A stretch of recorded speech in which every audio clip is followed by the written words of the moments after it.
Great, thank you very much. And welcome everybody to today's session. As I say, my name is Emma Clark and I'm going to be running the course for you today. We're with each other for quite a long time today. So I will give us sort of breaks every hour or so just to so you can stretch your legs and get a glass of water and perhaps do a little bit of work or something. But if you feel that you need a break, please do let me know because this is quite a sort of a long course today. We've got plenty of time, so if there's something you want me to go over, or if you need a break beyond the scheduled breaks, then do let me know. So what we're going to do today is sort of try and cover everything really. Is try and have a look at sort of how the qualifications are devised, what it means to start and have an international GCSE. We'll then go through the content of the qualification, and we'll think about those of you who haven't started yet, how you're going to plan the course, how you're going to plan your lessons. And actually, some of you may well have started, and I may well call upon your expertise to see what you are doing and what you are not doing there. And then I think we'll have a break. And then we will get on to the assessment of the qualification and have a look at some exemplar material. I will let you have a read of some and let you have a mark of some. But I'm not going to hold you to anything, so don't worry if you haven't engaged with the mark schemes just yet. It's just to give you a feel for what the students are writing. And then at the very end, we'll have a look at the sport that's available from Pearson and where we go from there. If you could excuse me for just 1 minute, I'm going to stand up and close my window because my next door neighbour's dog's barking rather loudly. So I will just stop that noise from happening as much as I can. There we are. Hopefully that's made it a little bit like I'm not sitting on the set of The Hound of the Baskervilles. Right, so let's make a start and think about Pearson as a company. I won't spend too long on this because I do feel you probably will know this or this may not be your first priority for the day. But I think it's worth just having a think about the fact that Pearson is quite a well-established company. We're very, very used to running exams. I've worked for them for 20 years, so I'm showing my age. But there's a long sort of pedigree of Pearson being a large awarding organisation. And I always think that's an amazing statistic there. There's 10 million scripts are being marked on behalf of the UK Department of Education, and we do operate in 70 countries. I'm sure some of you are contributing to that count today. So just to, I hope, reassure you that Pearson are established. We're a very well-known sort of employer, but also thinking about the fact that we do deal with lots and lots and lots of students every year and lots of qualifications. And indeed this course, the Specification B, is very well established. It has in this guise it's been running since 2016, I want to say, but obviously we've had various iterations of it over the years, so you're hopefully in very good hands and thinking about your Specification B. So I'm going to talk through what the specification is. There are absolutely oodles of documents in your pack, and most of them we will not be using today. You may be pleased to know, but they are there for your reference. So there is a copy of the specification in your pack, should you wish to have a look at it. But that will probably be more for your purposes going forward. But there is a copy of the specification in here if you want to have a look. But basically, Specification B is one paper.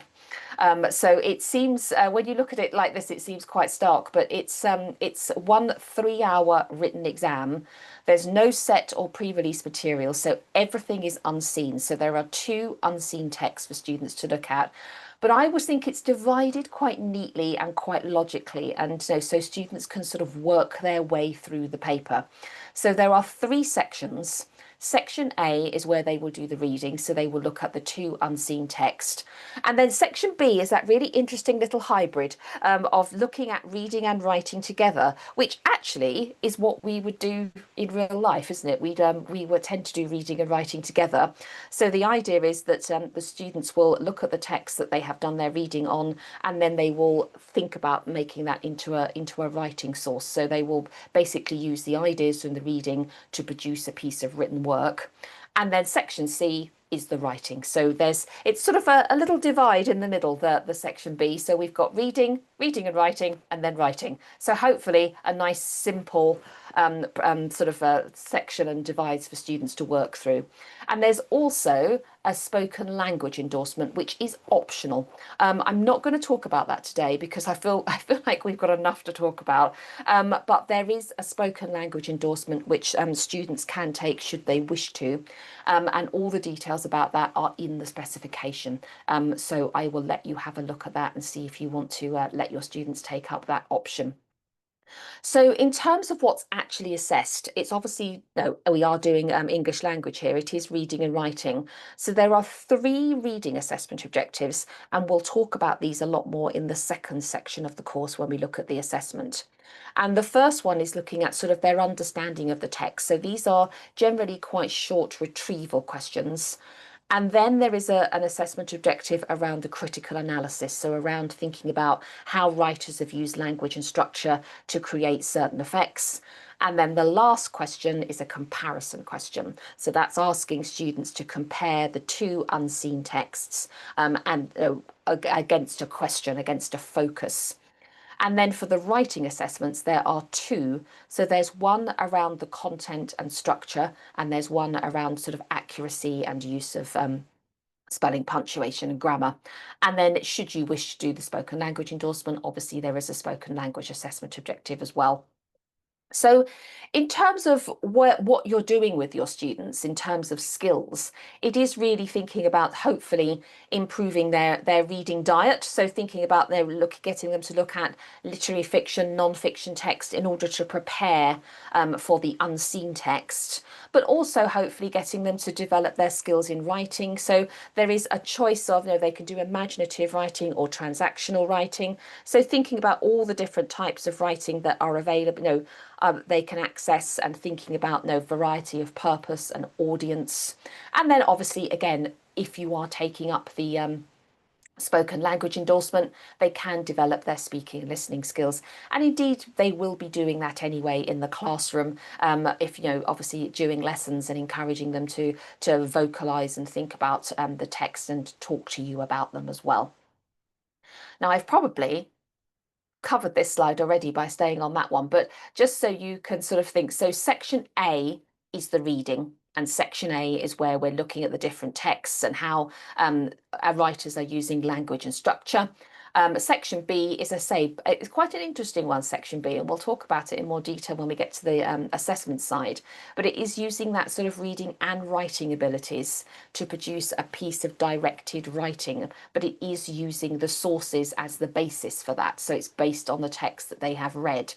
And then section C is the writing. So again, students can choose whether they want to write creatively and imaginatively, or if they want to do what we call a transactional piece of writing, which is that sort of an argumentative, persuasive type piece. But again, we'll talk about this in more detail when we look at the questions and look at the assessment going forwards.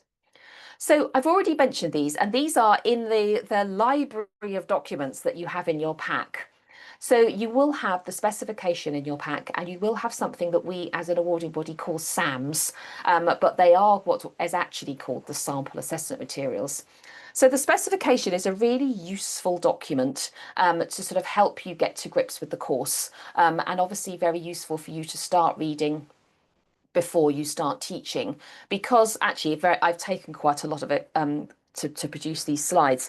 It does have the key content, it does talk about the assessment, and it gives you an idea of the core objectives of the course. So if you're thinking about thinking at your school brochures or what you're going to say to parents at parents' evening, this is quite a useful document to refer to. And then the sample assessment materials are also very important documents in the fact that they are the first set of assessments that are written by the examiners. And obviously for our UK qualifications, these are what are then submitted to Ofqual. So they are the blueprint for everything going forward. And we use the specification and the sample assessment material as the basis of all our live exams. So all of the exams going forward will be based on that blueprint. So obviously make sure you've got those. I have put them in your pack. They sometimes get tweaked, and they sometimes we update things, and try and keep things as up to date as possible. So double check on the website that you've got the right versions of them, and make sure that you sign up for Claire Haviland's. I'll give you her email address at the very end. Updates and things for any changes to the specification and the sample assessment materials. There's never anything particularly major, but it is nice to know that you've got the main and most relevant version. So please do use the chat, by the way, if you do have any questions or anything that you want me to clarify. I can see the group chat, and so can everyone else. So it's always a nice function to use if you want to add anything in or make any comments or ask any questions. So please feel free to use that as I talk and as I go along, and I will pause regularly to make sure that I'm picking up any questions that I might have missed. So I'm going to start by sort of unpicking sort of how you might approach the course and how you might approach the content. And I think the first thing, the thing that sort of first jumps out at you when you're thinking about this course is obviously for the reading. They are all going to have to look at unseen text, so text that they will not have been taught in the classroom. And I think that's quite a challenging part of the examination for students, particularly if they are not confident readers.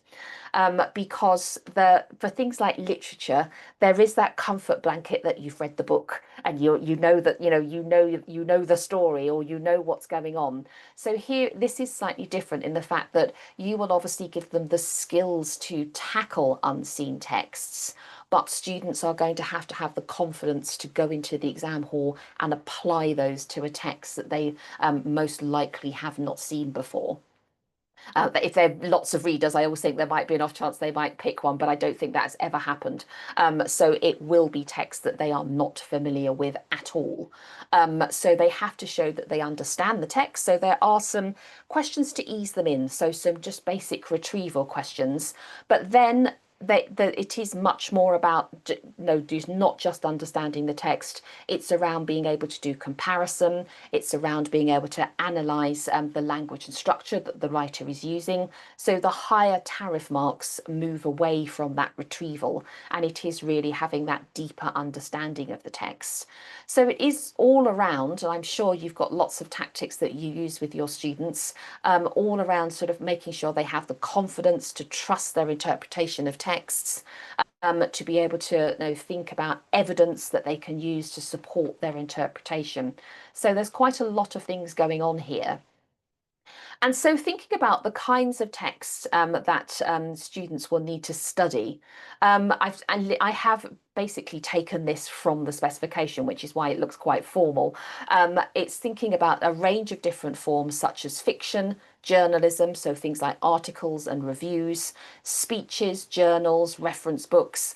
They will also include literary non-fiction such as autobiography, letters, travel writing, etc. So lots and lots of different forms that you can look at, which actually I think is quite nice for you as a teacher in the years that you have your students, because you can introduce lots and lots of different text types to them. You can think about their interests and to try and contextualize things for the classroom for them. But just to say, in the exam at least, this doesn't mean to be that in the classroom you can't use this. Things like adverts, things like instant news feeds, because they are something that's quite instant and something that is quite transient, they won't form part of the assessment. So if you want to start thinking about adverts or short films or something that is perhaps quite snappy in the classroom, I think that's a really good idea, but I think it's just making sure that students are aware that that's helping them build their skills. It's not going to be something that's going to be part of the assessment and part of something that's on the exam paper. So as I'm preempting your questions here about okay, so where can I find unseen texts?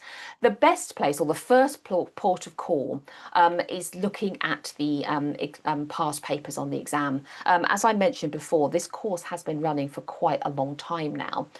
So there is a nice build up and a dearth, shall we say, of past papers. So if you go onto the website, onto the Specification B website, there is a whole section of past exam papers. So there will be a paper, a mark scheme, and an examiner report within that. So obviously you can use those texts, and having the mark scheme also helps in terms of thinking about what features you're going to teach and things like that. So you've got some ready-made exam papers for mocks, but also should you wish to, you can use some of them in the classroom. It's well worth having a look at the GCSE English language website as well, because there are quite a lot of unseen extracts in various anthologies that you can use there for the GCSE. And websites, this might be a bit old now. These slides I wrote these quite some time ago, so there may now be some other whizzy website that everyone uses. But things like BBC Web Bite Size and Teach It and English Biz have all got teacher created resources. So I think obviously thinking about though making obviously they're not produced by Pearson, they are produced by teachers, but there's obviously so lots and lots of different things there. And just to pick up Ivy, yes, the past papers are free to download. You will, for the more recent ones, you will need an Edexcel Online username and password, so your exams officer will be able to help you with that. We keep quite a lot of the papers in a secure area, so the students can't access them. So that obviously helps you with your mocks. So then the students haven't seen the papers just as you're about to sit them, but they are free for download. So yes, that's absolutely fine. Has anyone got anything else that they use? Any other websites or books or any other sources that they use in the classroom and for unseen texts? If anyone's got any suggestions, please do put them in the group chat.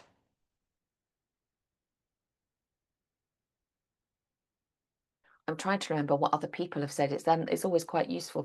People always have lots of nice ideas of various YouTube teachers and everything else. So if anyone's got anything that they use, please do let others know, because I know teachers like to get different ideas from other people.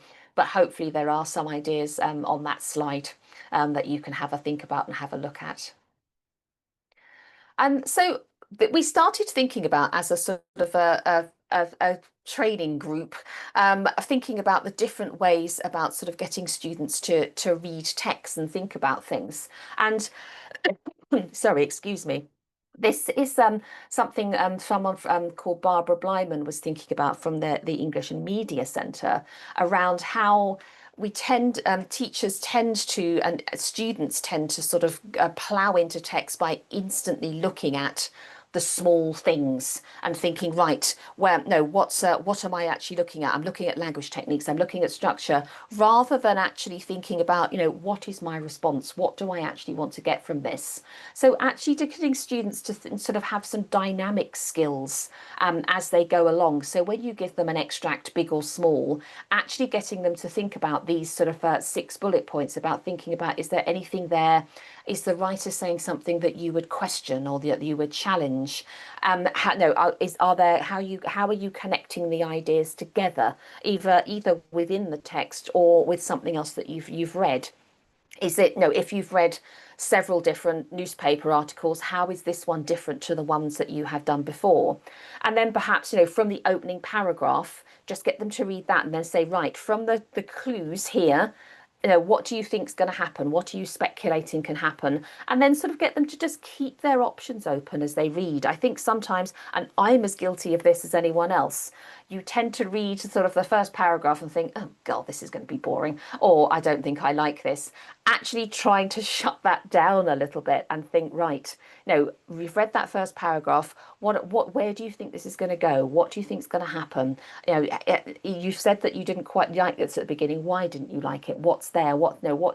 So actually just trying to keep them sort of moving and trying to keep their brain working while they're doing that first read and while they're doing that first different element. And there are obviously, and again, I'm talking to lots of English teachers here, so I'm sure you will know all of this, but there are obviously lots of different ways that you can read the text. So I always think that's quite a nice one, that first one, that predicting. So making informed guesses about the text. So just read a paragraph and think, right, That's ended like that. How is that going to finish? What do we think is going to do? I think we all probably do this. I'm sure you do as teachers when you're running through things quickly in the morning. That idea of that skill of skimming, about being able to read quickly to get the gist of the text.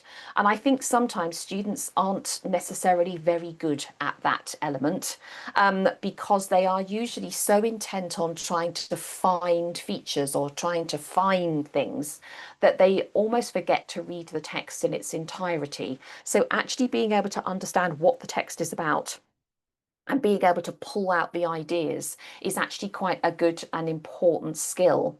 And then for things like the scanning, if you're thinking about when they're doing their comparison, being able to dart around texts. So having that good basis, first of all, is essential. Having read the text in its entirety, then being able to then go back and scan things and then start that close reading, then look at the different elements within it. And then, as I say, asking questions of you, asking questions in the classroom to clarify the ideas, going backwards and forth to make connections between the text. So how does thinking about sort of the structural elements, how does the opening go with the close, all of that sort of thing.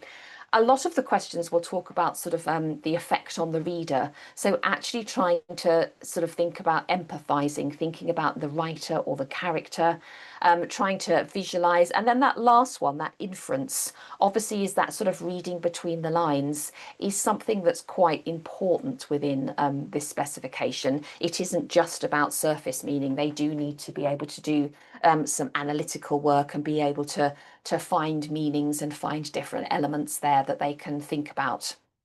So lots of different ways to read texts and lots of different ways to encourage students to engage with the text, perhaps more actively, and think about things.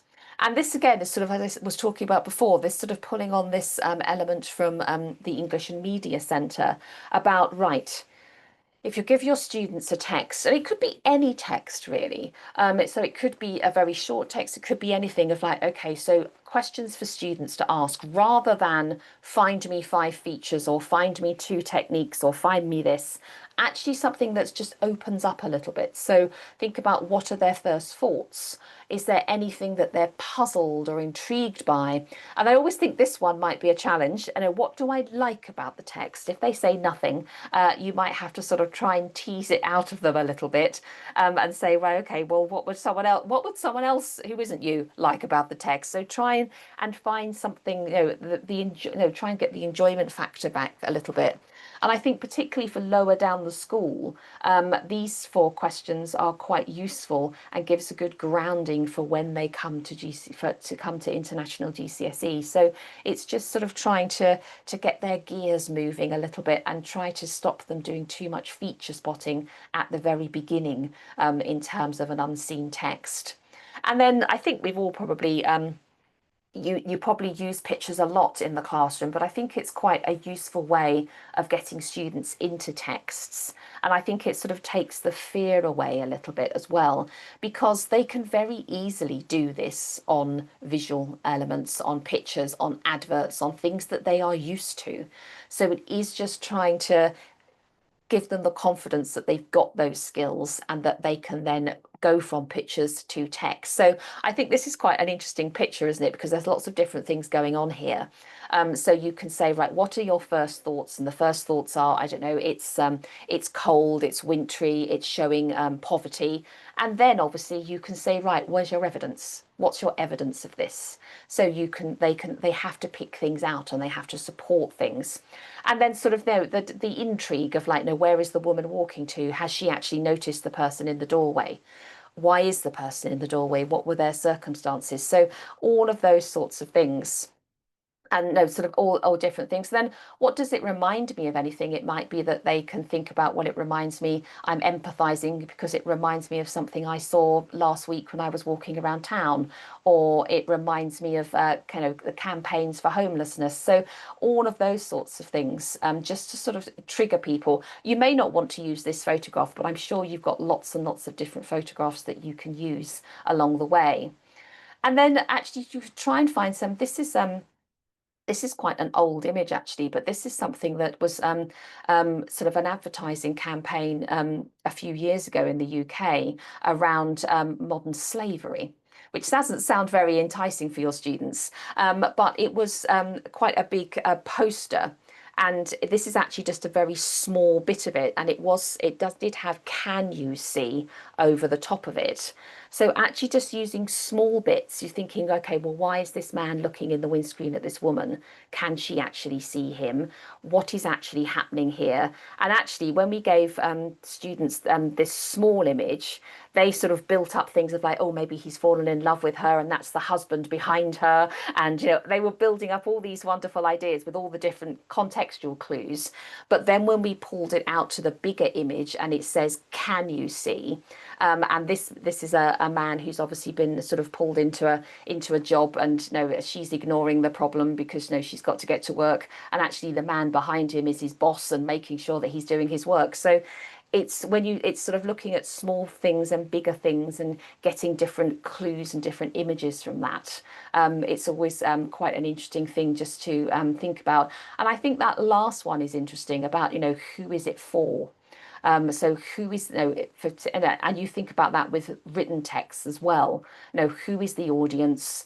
How do we know that's the audience? What's being triggered? What's being talked about? So all of those sorts of things, hopefully, is something to think about of getting students to help them read text and think about things.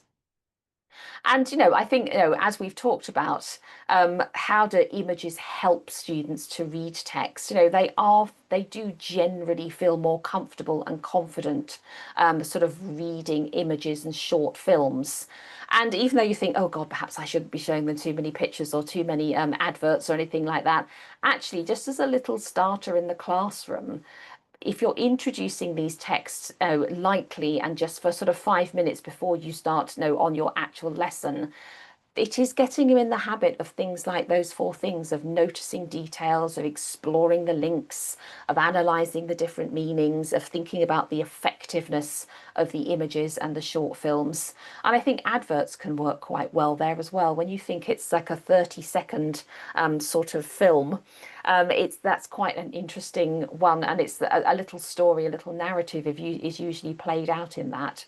So thinking about all of those different things as well can help students just to get that confidence, get those skills up for when they're actually approaching the real thing, so to speak. And then I think also, and I'm sure many of you do this as well, thinking about different short extracts and very sort of pithy to the point ones. So we've got two different adverts for sort of charity here, really. And so one of them is a little bit more formal, and one of them's a little bit more sort of, lots of exclamation marks and lots of other things going on. And I think getting students to just sort of read these and perhaps précis them, or perhaps saying, okay, well, we've got two different campaigns here. Which one would you support and why? And then know which one would an older relative support, or which one would a younger relative support. So actually trying to get them to think about tone and purpose as well as literal meaning can really help, just on some short extracts to begin with. And you may want to use actual ones rather than ones that we've sort of put together here. And then, as I say, oh, this has got a bit of a sort of animation on it.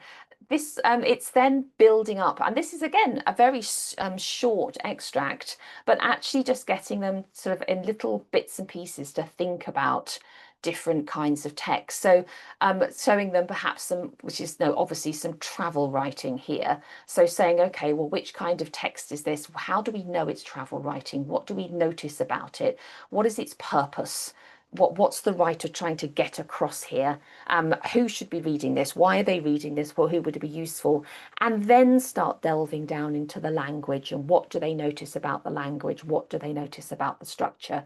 So just some sort of quick questions first of all on some smaller extracts. And again, you could do that with fiction as well. This is I think this is Jeffrey Archer or something. This is another text. So actually sort of thinking about here, you can think about, well, how is think about the tension, or think about how time is being used here, and all of those sorts of things, and those lots of different things that you can start bringing in and drip feeding into students.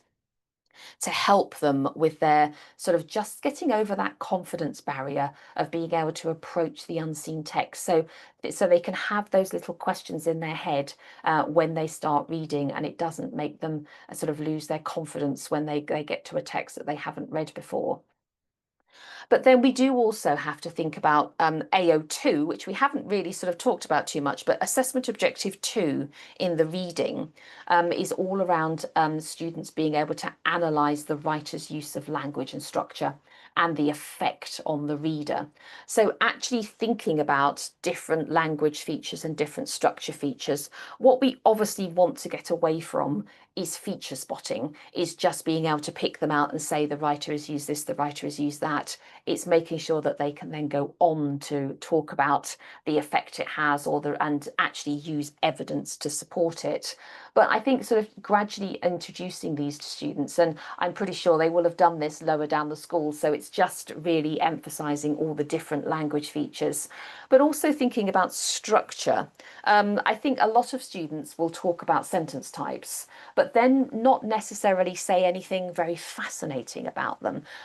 So they will say things like, the writer uses short sentences, which will interest and engage the reader. I think, will it? Why? How?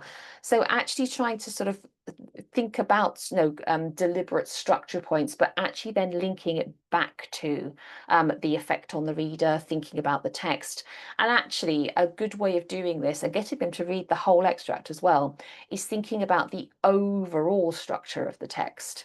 So thinking about what is the writer doing throughout the text. So that one around, you can see shifts or contrasts. So being able to know sort of how an idea is building on each other gradually throughout the text, or is the writer showing a shift in attitude or a shift in viewpoint?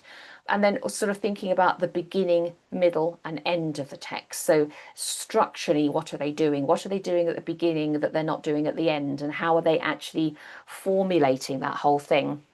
And if you can get students to think about that while they're reading, hopefully they can think about that while they're writing as well. So it's that sort of thinking about that overall structure and that overall how a writer sort of pulls things together structurally can be very useful for students, I think, and helps them engage with the whole of the extract as much as anything else.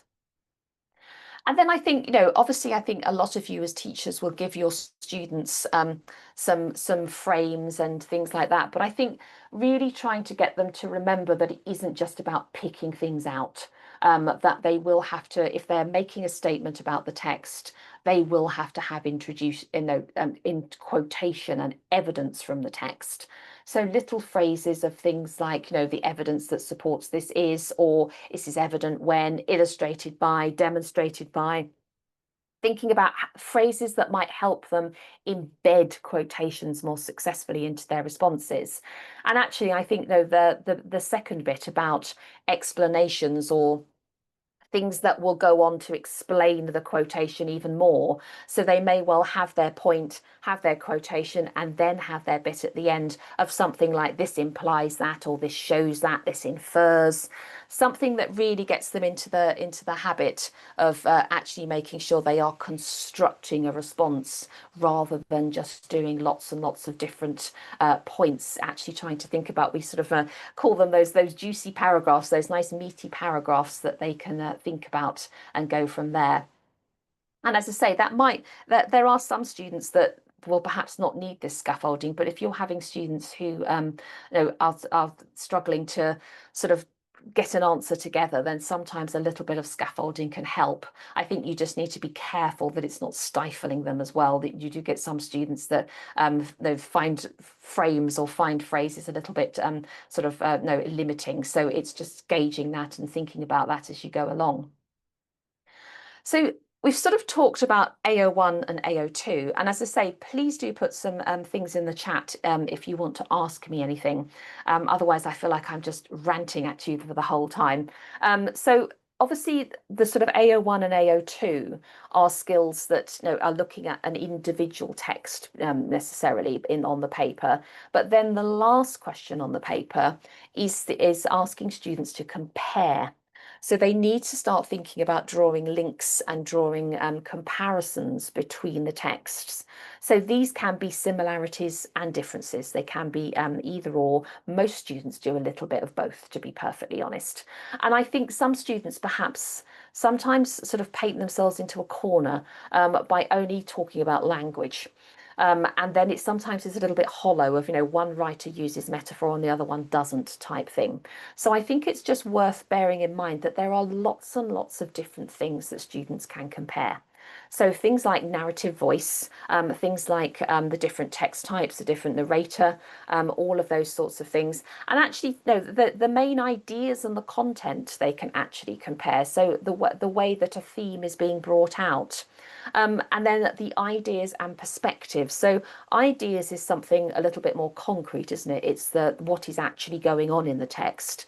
But trying to get to grips with perspectives can sometimes be quite challenging for students. So I think thinking about it sort of is about the tone of the text, but it's also about the bias. It's also about the angle really that the writer is coming from, and thinking about, why have they done what they've done? What are they trying to get the reader to do? Are they inherently biased? Are they one-sided? Are they sort of trying to push you into one way or another? Actually thinking about sort of where the writer is coming from can be a useful point there.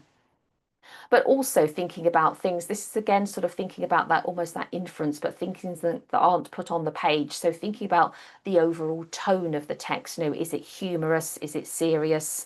All of those sorts of things. And when they are doing their comparison, this is something to always remember and remind students is they must have evidence from both of the texts. So generally speaking, that is short, brief quotation, but also if they can make the comparison as explicit as possible. So thinking of words or phrases, similarly, contrastingly, all of those sorts of things. However, text two does this. Things that will really sort of build up their comparative points and make it flow a little bit more naturally. I think a lot of teachers will do things like Venn diagrams and various other things for this, won't they? So just getting them to really think about different points of comparison along the way. Right. So that is reading. I don't know if anyone's got anything they want to add about reading. And here we are. Then I'm looking here. Oh, there's lots of questions here. Excellent. Always found it challenging to do teach comparison. I think you're not the only one there. So it is something that I think it's always the last question for a reason, because I think it is a skill that is quite challenging for students. So yes, I would really encourage students to paragraph, and because it helps them perhaps have a different paragraph or a different idea each time. It's not essential, because I think it's bearing in mind that this is a reading question rather than a writing question. So they are marked on the content rather than on their sort of ability to use paragraphs, etc. But I think sometimes paragraphing can help students to chunk up their work, and help them plan a little bit. I think a little bit of a plan can sometimes go well with the comparison. They don't need an introduction or a conclusion. It's best just to get straight onto it. Sometimes when you look at exemplars, they do have them, but quite often the introduction is really that they are just copying out the question. If that helps them, and they've got the time to do it, then it's no harm in doing it if it gets them going, gets them pen to paper. But it isn't necessary. Some students will do an introduction and do a sort of overall précis of thing, and that will so it isn't essential. But if it is something they want to naturally do, then don't stop them doing that. And they don't need a conclusion either. Some students will do it, but sometimes it is just a repetition of what they've put before. And I think, there's a lot of people that like acronyms and a lot of people that don't. So I think obviously that all of the caveats with acronyms come there in the fact that, for some students it can be quite limiting, but for other students it's a vital bit of scaffolding. But I think point, explanation, evidence, link is relevant to the comparison questions. I think that's absolutely fine. I think anything that tries to get them to integrate their comparison. Generally speaking, when we look at the examiner reports, students that tend to write one chunk about one and one chunk about the other and then compare it at the end, they are comparing, but a lot of the time the comparison is more implicit than explicit. So they will get marks and they will go up the mark scheme, but I think students that get in the habit of perhaps integrating their comparison a little more do tend to be able to do that more analytical work. Another sort of area that I think is quite useful to think about is actually thinking about, rather than being sort of feature led or being sort of structure led or whatever, is actually perhaps be ideas led. So think about sort of, a few things that the writers are doing that are, in terms of ideas, they're both addressing this, they're both addressing that, and then layering in the different points underneath can sometimes work. So Ivy, you're going to hate me, I'm going to say this a lot throughout the course. There isn't a set amount of paragraphs or a set amount of words within this.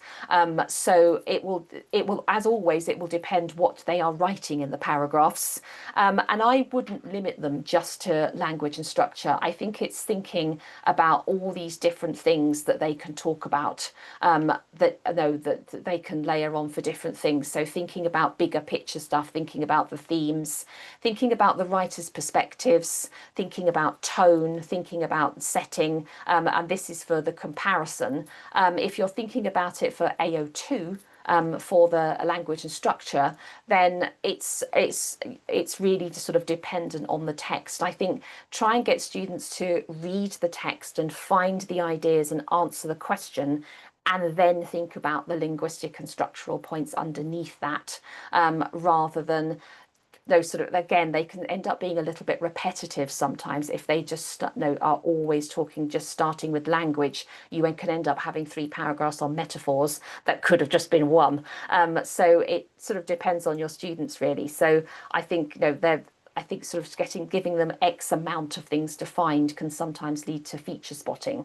So I think trying to encourage them to answer the question and then think about what best answers that question is the key thing there, and trying to get some variety in, so not just doing nouns and verbs, trying to get some different elements in there. So I'm going to move on to writing now. And sort of look at sections B and section C. And I think it's important to remember, and I do this as a trainer as well, I tend to spend more time on reading than I do on writing. Reading is a bit of a time suck for you all, and I think there's lots of different questions in the exam paper on reading. But I think it's just reminding you and students that half of the marks are also allocated to writing. So they need to make sure they're leaving enough time for their writing. And also, I think you as teachers, I'm sure you do, need to also leave enough time for sort of the explicit teaching of writing, because students need to write one piece of transactional writing based on the unseen text in section B. So they need to read the text in section B and make it into a directed piece of writing. But then they also need to, they have a choice to write some personal or imaginative writing in section C. So this is there's quite a lot of sort of directed and writing responses here. So it's also making sure that students are aware of the different forms of writing, different audiences, different purposes, how they can engage their reader, etc. So actually, I think you're sort of doing this a little bit now, but is there anything where you're giving us, so thank you very much for all your comments about the reading. How do you prepare your students for writing? Does anyone tell them anything, anything different, anything useful there that you do specifically for writing? And thank you, Tabitha, for your acronym there. That's really good.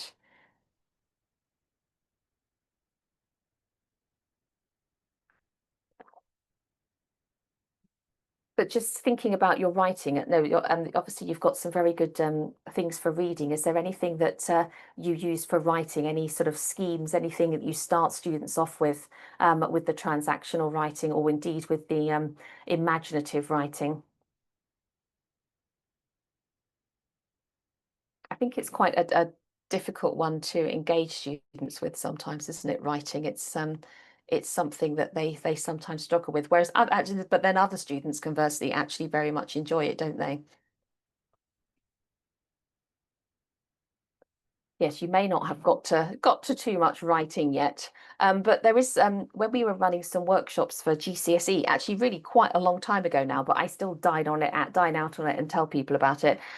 It was one of the teachers was saying, "Oh, we were having real trouble getting our students to actually engage with writing at all," and so she had the idea of having sort of some writing workshops within the curriculum. So it was a lesson and it was only once every sort of 2 weeks or something, but it was basically for free writing.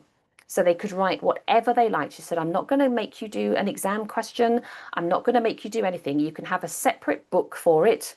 And it is just for 20 minutes. You can just sit and write something that you want to write.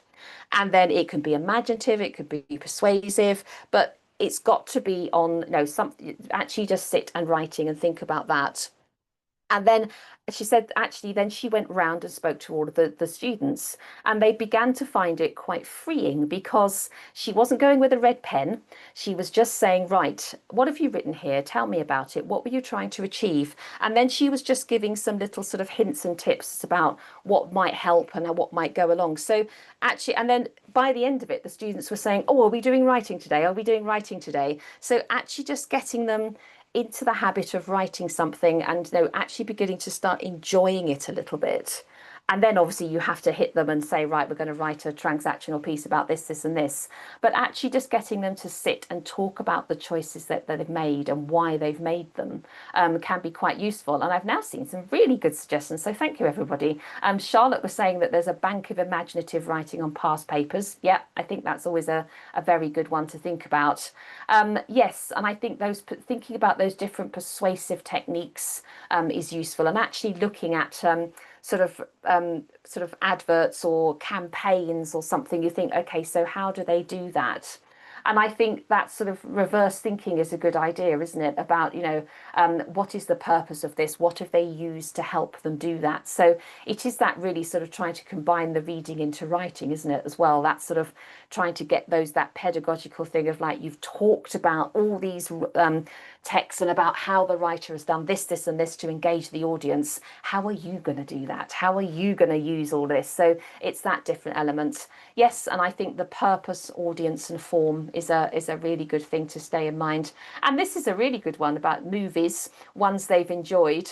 And what makes it successful. I think that's always a useful thing, isn't it? About, going back to even extracts that you read in the classroom or anything that you can tap into that you say, right, what made you enjoy this? What, and then and trying to sort of, really focus on sort of the story, or maybe focus on the images that were used and all of those sorts of things. All of those kinds of things are really useful. And that's a really good one, Charlotte. Yes, that hidden object in the clip from the film when she finds the tin in the bathroom. Yes, so all of those sorts of things. And I think things like movie trailers can be useful, can't they? About how, you've got to engage someone in sort of 2 minutes. And actually, that is sort of the equivalent of their writing, isn't it? You've got 45 minutes, an hour to write something. You need to just sort of cut out all the fat, don't you? It needs to be, don't write every single bit of dialogue that you had with your friends. It's the trite analogy I always use, but it's the write about the goal rather than the whole football match. So I think using sort of clips from films and things where people have got to the heart of the matter and it's quite rich and there's not too much extra stuff around it can really help, can't it? And finding sort of quite tight descriptions and things that are done in one setting can be really useful. So thank you all for that. That was really useful. And I think anything that can engage your students, because I do think that is something that they sometimes struggle with to sort of get going. It's that fear of the blank page, isn't it, as well, that doesn't particularly help. So I think probably we're going to cover a lot of things that you've talked about now. So it's getting them to think about audience and purpose and their format. And this is for section B. And section B, as we talked about before, is a little bit of a hybrid because they have to use two things. They have to use reading and writing. So they obviously have to think about the form of their writing and their audience and their purpose, but they do have to think about using the ideas from the two texts that they've got in their own words. So it's a little bit, I always think this is probably the most real world thing that they do, in the fact that they're taking two different sources and using it to inform some writing that they're doing. So it's that sort of thinking about those sorts of things for section B. And we'll look at some section B exemplars later on in the course, so that will give you some idea. And I think you've all given some good ideas around audience, but I think really sort of boiling it down to the brass tacks of like, right, what do we mean by audience? Who is it aimed at? Who's going to read this? Or if it's a speech, who's going to listen to this? So if you've established those two things, then you need to think about, right, what kinds of words am I going to use? How am I going to structure this? What kind of content am I going to put in? What's my level of formality? How am I going to get people to think about things and go from there? And I'm glad someone's asked what flaps means. I was going to pretend I did and go along from there. But yes, that's quite an interesting acronym. I'm trying to work out what it is. FLAPPS. We'll let Tabitha reveal it to us at another moment. And I think students do struggle with tone really, and so it is thinking about what do we mean by tone. So how, but it is how they're getting across their attitudes. So what are they actually saying? What diction are they using? What's their different syntax? Is it formal? Is it humorous? What's their level of formality? Are they being quite technical? Are they being quite using layman's language? Thinking about those different ones. Yes, well done, Tabitha. Excellent. Um, so thinking about all those different elements there. And it is silly things like this, and I won't make you do this, but just thinking about, you can give students sort of different actually, again, you may want to use something a bit more trendy and a bit more up to date than this, but actually sort of thinking about, right, there's 5 different sentences there, which is the most formal, which is the most informal, and why. And thinking about all of those sorts of things. So thinking about sort of putting all those sort of things. So I think obviously 5 is the most formal and feels a little bit false, doesn't it? But then sort of thinking about where do we go after that, and moving it down and all those different elements. So just sort of some little fun sort of 5-minute activities of getting them to think about formal language and where it's most appropriate and where it perhaps would not be appropriate. And then I will talk about this a lot during this course, so please bear with me. The importance of planning. This isn't the best example of a plan I've seen, but it was what I think the only one we could find at the time on the exemplars. But I think for writing in particular, planning goes a very long way. And being able to plan can go a long way. And again, we've sort of talked about this and run things like this before. And we've had teachers say, oh, yes, I didn't know. I suddenly realised I've been saying, oh, yes, don't forget to do a plan. And we haven't actually really taught them how to do a successful plan. So actually thinking about how you get students to plan their work, how you get them to do a plan that isn't just piecemeal and they're doing it just to please you, but is then actually useful. Is something that I think is really worth looking at. So thinking about all the different elements that they might want to think about. I think no more than 5 minutes, 5-10 minutes, and they're not writing a draft response, but they're actually thinking about the question and then their different paragraphs and the different elements that they can actually pull together and think about what they're going to do. And there's obviously things in the classroom that you can help them with. So things like sort of mind maps or brainstorms or list. I'm much more of a list person myself, I have to say. And then sort of thinking about all those different elements. And actually, I think it's trying to get them to like pick up on their best ideas. It may be that they do a big mind map and then it's all over the place.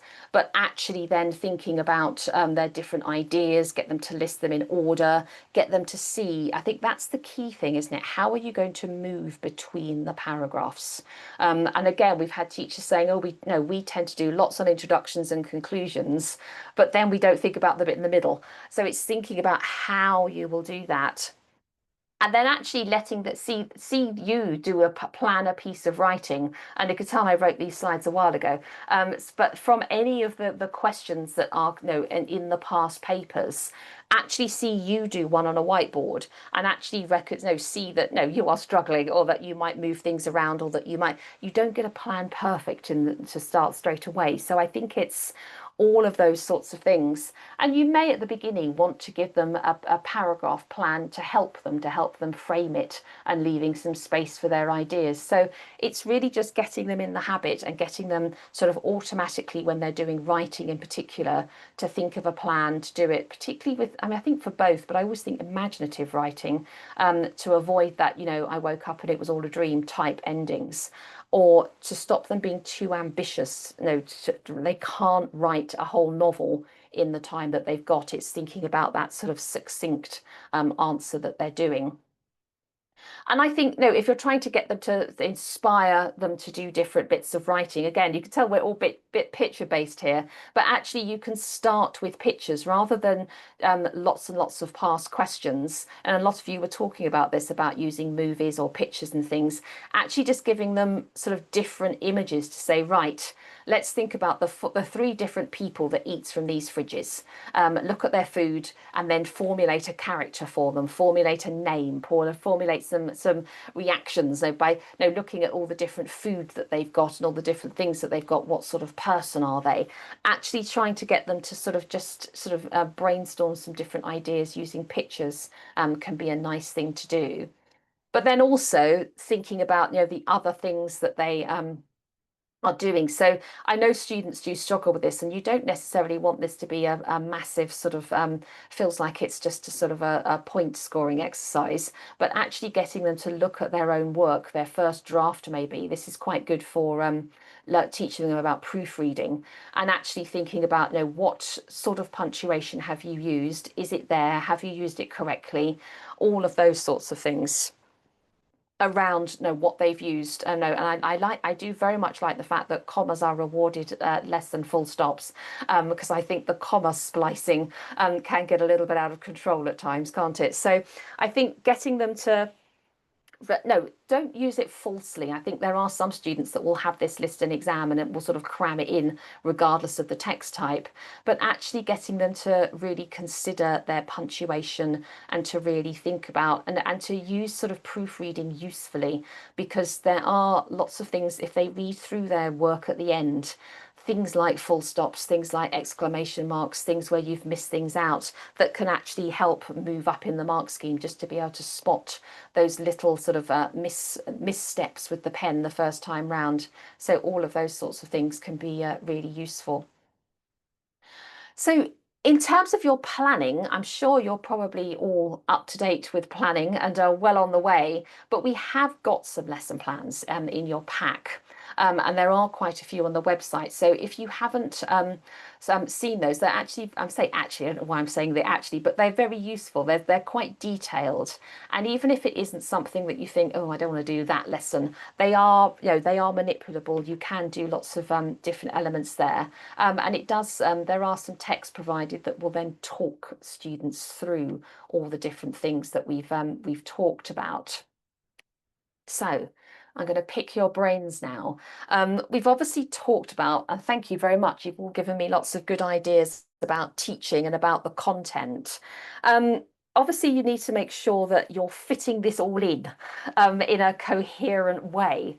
Um, it's just to get a feel for you as a sort of a group, really. How much teaching time do you actually have? Do you sort of do you teach literature as well? So are you teaching other courses alongside this? How do you plan your course, I suppose, is what I'm asking. Have you had any success? Anything that you did one year and then thought, oh, I'm not doing it this year? I think the natural thing is people tend to start with the reading and then sort of dovetail the writing in. But what do people start with to sort of engage their students first of all? Do you have any good text that you use or anything that you do?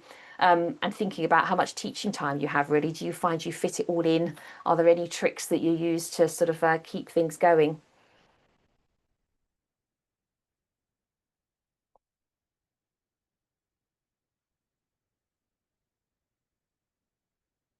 This is quite a big question, so I'll let you have a ponder.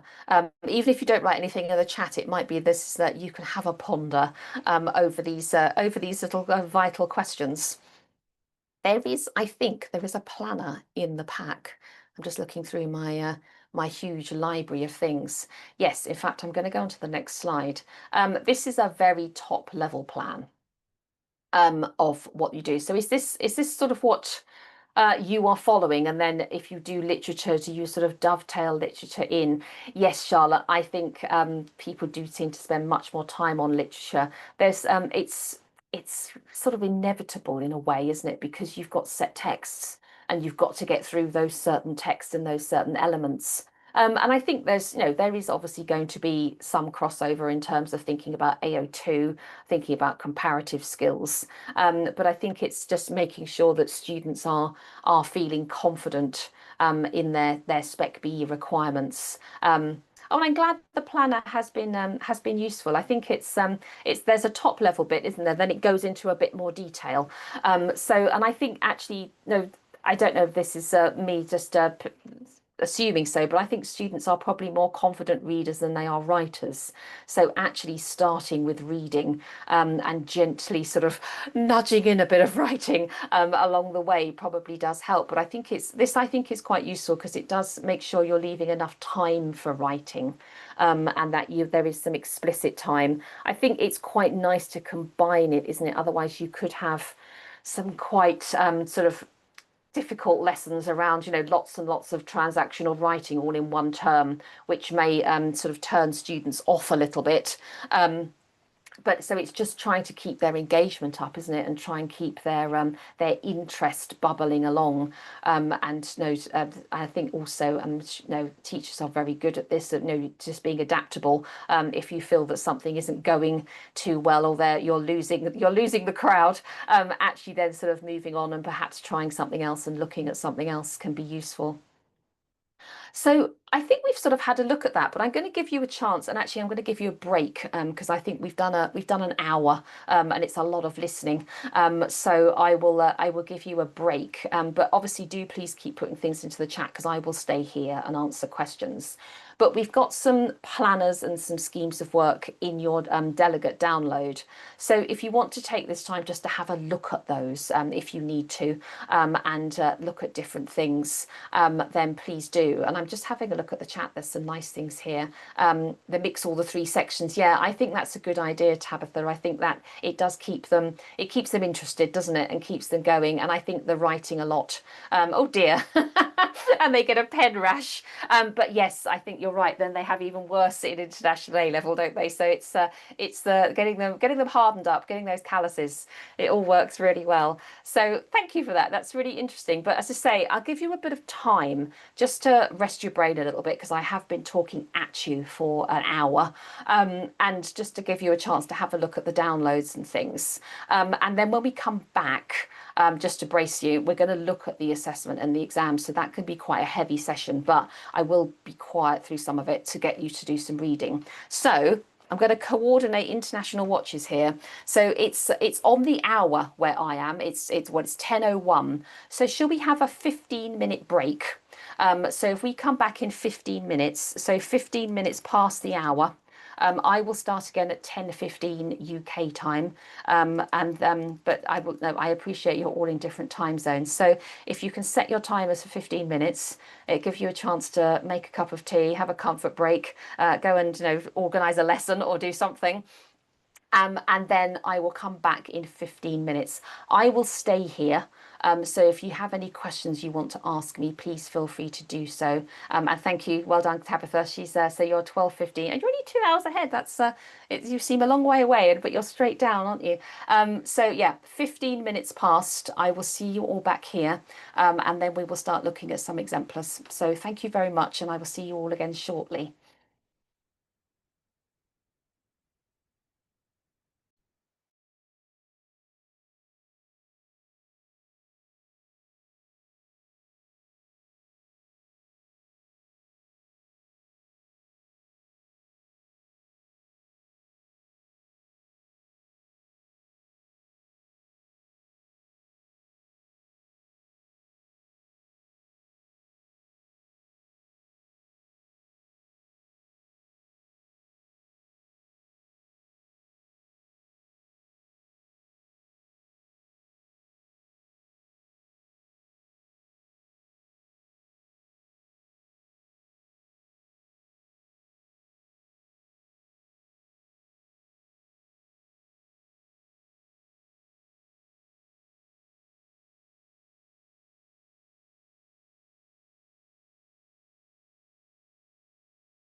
a sort of a gentle start, just to make sure that we're all sort of catching up. And thank you. I've seen a couple of questions around sort of students finding it time consuming and best ways to approach the question. We'll try and cover that as we go along, and it may be that some colleagues on the chat have got some different elements here. Yeah, so all of these ones, obviously we're getting on to the assessment and the exams now, so we'll talk about that in more detail as we go along.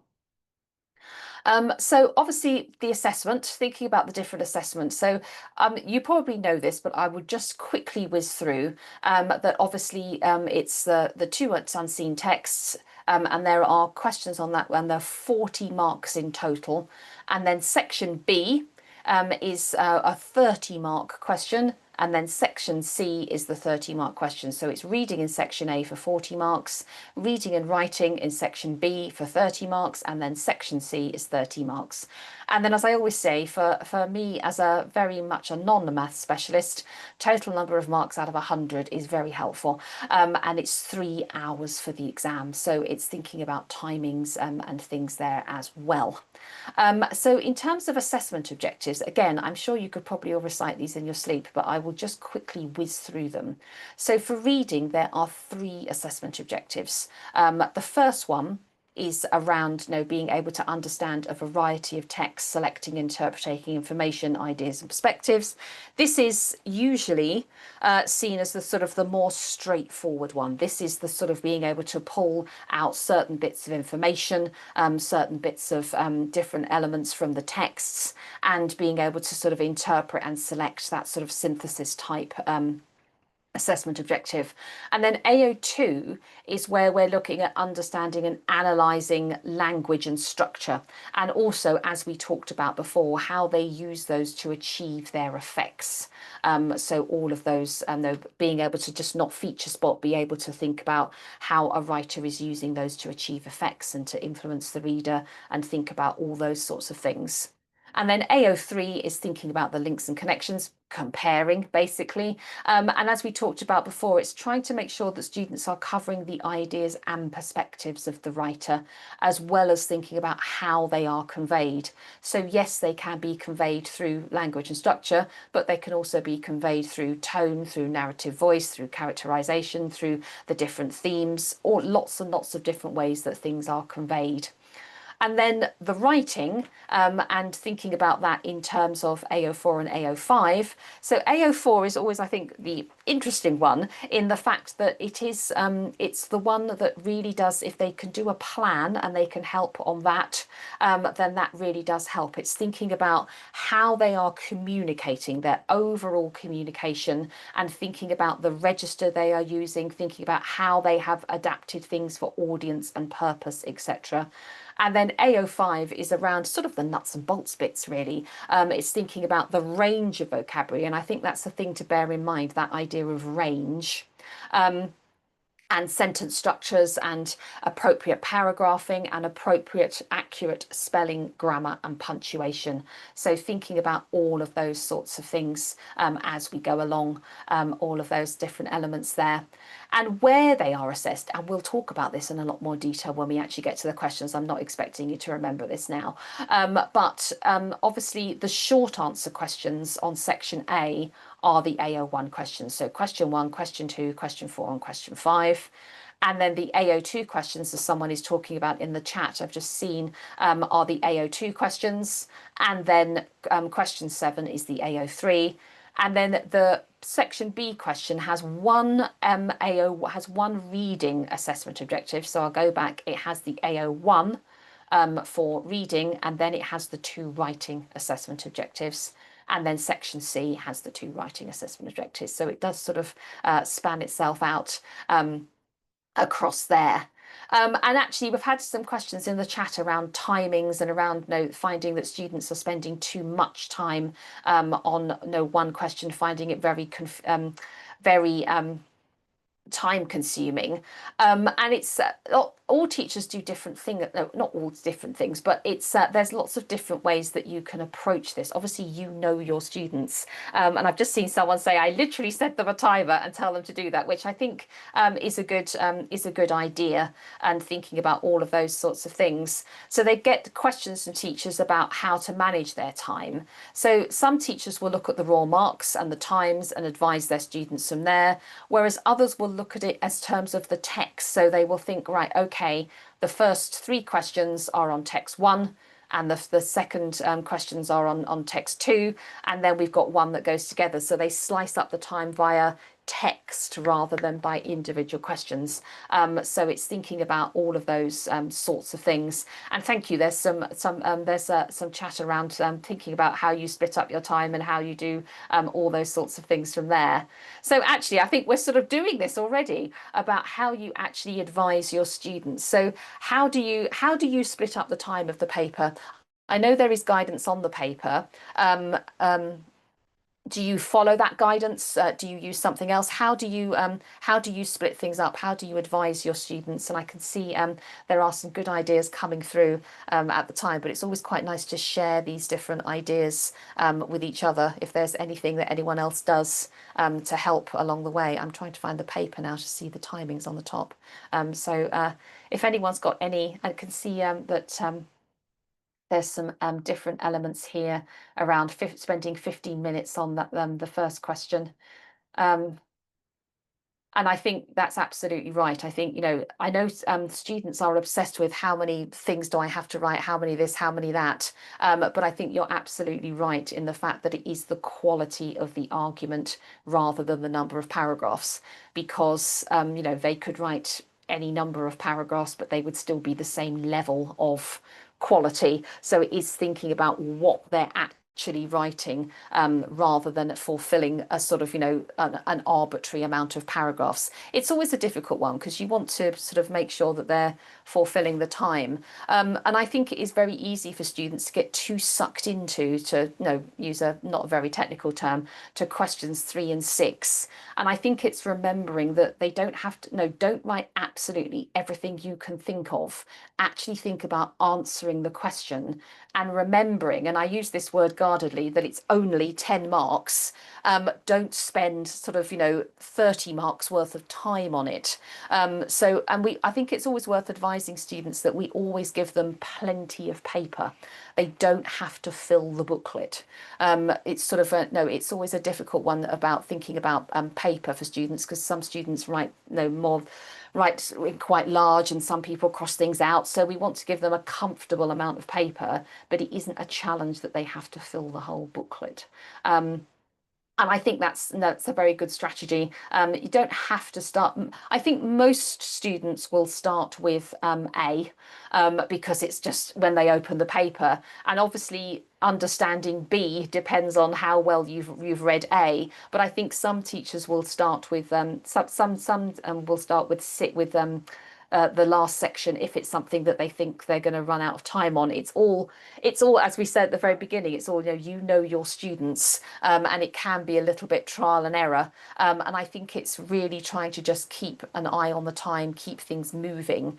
It may well be, I think we suggest an hour for each section, don't we? I'm just having a quick check on the paper, because I've been doing some work on another specification, so I don't want to confuse things. It may well be that you spend a little bit more time on section A because you think, right, my students are good writers, and they can do all they need to do in 45 minutes for section C. So you can sort of adapt the writing a little bit. But I think in terms of for students, it's spend no more than a certain amount of time on things, and then you have to move on, and you can always come back.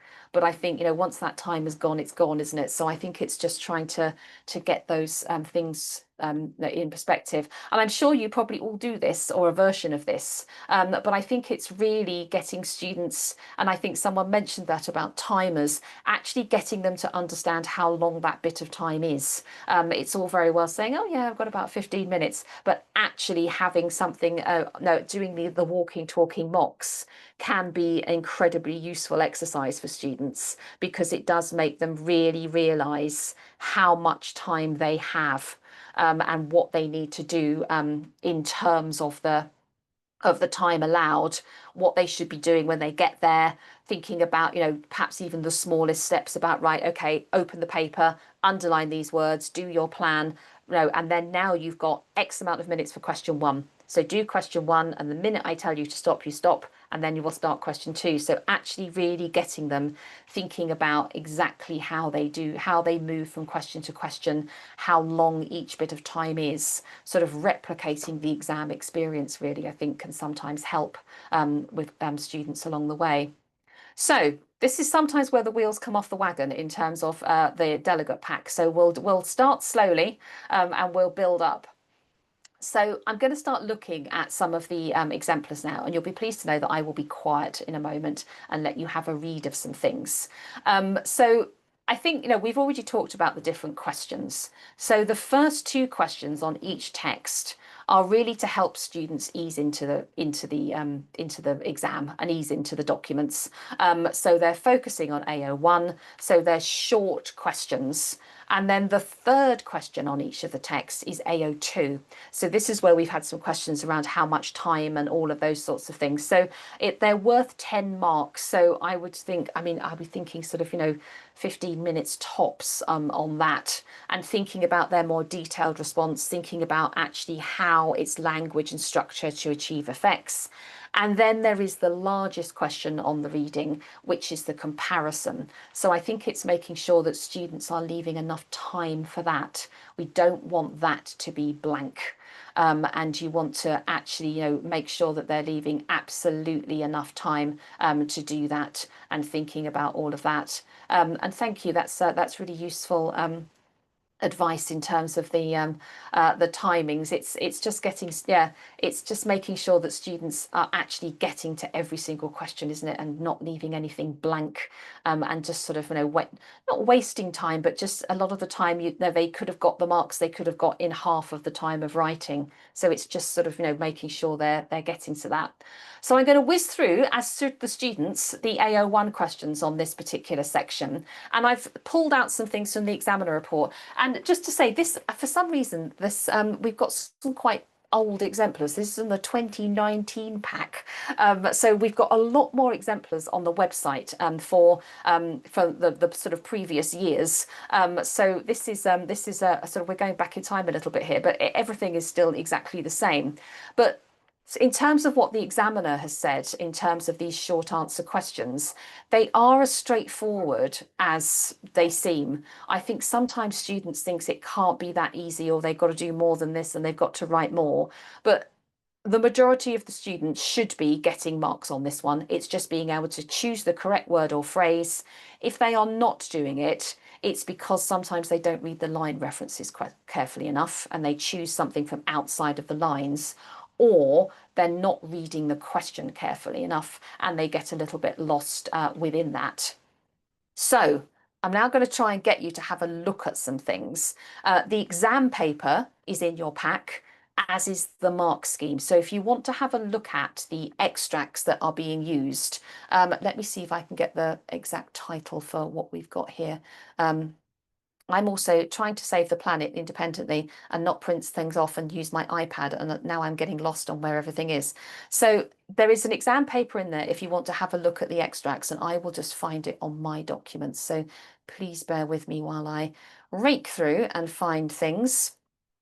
But the first question, so the first text was an article about a London teenager winning Sailor of the Year. So it was hopefully something that, no, it was at least aimed at young people, and so students could see that. So if you want to find the exam paper, bear with me, I'm just going to have a look. It is in your pack. It's labelled with the code at the front. It's about the third one down. So it's looking at, says the question paper, and if you open that up, you will see the extractor towards the back of that. And it is really, someone's asking, can you, Tabitha's saying, yes, the idea is that they can just literally pick something up out of the extract and put it in. So we're looking for one of the following. So it's one reason why John Holt thinks Montel Fagan Jordan should win the award. Talks about the effort behind the scenes. And if we look at the mark scheme, it's the third bullet point down. Did masses behind the scenes. So that's absolutely fine. So they can just cut and paste and use things from there as long as it is answering the question. And then for the second text, which was about after study activities, this again gets the mark. This is, you can see here, looks good on the CV or colleges. That's the first bullet point. So actually they would have been absolutely fine just putting it would look good on a CV or college application. So that would have got them the mark as well. So I think try and be as short and succinct as you can be, sort of an in and out as quickly as possible, Tabitha, but obviously within the remit of where students, if they are working too quickly, they may not notice it says lines 16 to 20. And likewise here, it's lines 5 to 11. So if they're outside of those lines, then they're not going to get rewarded. So that is where they will tend to, if they are going to fall down, they will fall down. And also just making sure they're reading the question carefully enough, and they're not just sort of doing too much skim reading and not really picking up on the nuance of the text. So I thought we'd just get through those quickly, because hopefully they are relatively self-explanatory, and then move on to the bigger picture stuff. So again, if you want to have a look at the extracts, they are in the question paper in your pack, and they are right towards the end of the question paper. We tend to put them towards the back when we collate them together. So you will see that there is the young is on page, it's the page 30 of the PDF. So you will see that text 1 has the picture of the boat on it, and it's Young Teenager Wins 2017 article by Helen Fretter. And then it's sort of, then you scroll down and you will see it says after study activities. So there are the two texts there. So question 3 is on the first text. It's on about the sailing text, as I like to call it. And then the second question 6, is on the second text. It's on the after study activities. So I think here we tend to talk in terms of skills, don't we? We tend to talk about, oh, this is AO2, and it's exactly that. But I think it's making sure that students are reading the question carefully. It isn't just basically tell me how the writer has used language and structure. It's actually how the writer presents X. So in this case, it's how the writer presents the achievements of the students. So it's actually making sure that students are staying focused on the question and are able to, keep their focus on the question and think about, close reference to the passage, brief quotation. And likewise with the second question, how the writer persuades the reader to consider after study activities. It isn't just how the writer is, is using language and structure. And then unlike the ones we looked at before, which were a points-based mark scheme, this is a levels-based mark scheme. So this is, I'm sure you've engaged with these very regularly. So there are 5 levels here and there are 10 marks. So obviously there are 2 marks in each level. And this is where, we were talking about in the chat, this is where you are looking at the quality of the response and what the student is consistently doing in the response. So the way that examiners will mark is that they will look and think, right, what marks can I give? They will mark positively. They are looking for what is there rather than taking marks away for what isn't there, if that makes sense. So they will think, right, okay, I think this student, for example, is hitting everything in level 3. So I'm going to put them in level 3, but I'm also going to look and see if there is anything that's going into level 4. So if they can find something, or they're thinking actually that there's certain things here that are showing a thorough rather than a clear understanding, then they'll give them 7. But if there isn't, then they will give them 6. So it's that sort of idea of what we call a best fit, and also trying to sort of, rather than say, oh, they haven't done this, they haven't done that, I'm going to take marks away from that. They will have a different mindset of, right, what have they done? What can I reward them for? So they're not giving the marks away, it all sort of comes out in the wash, but it is more that, how can I move between the levels?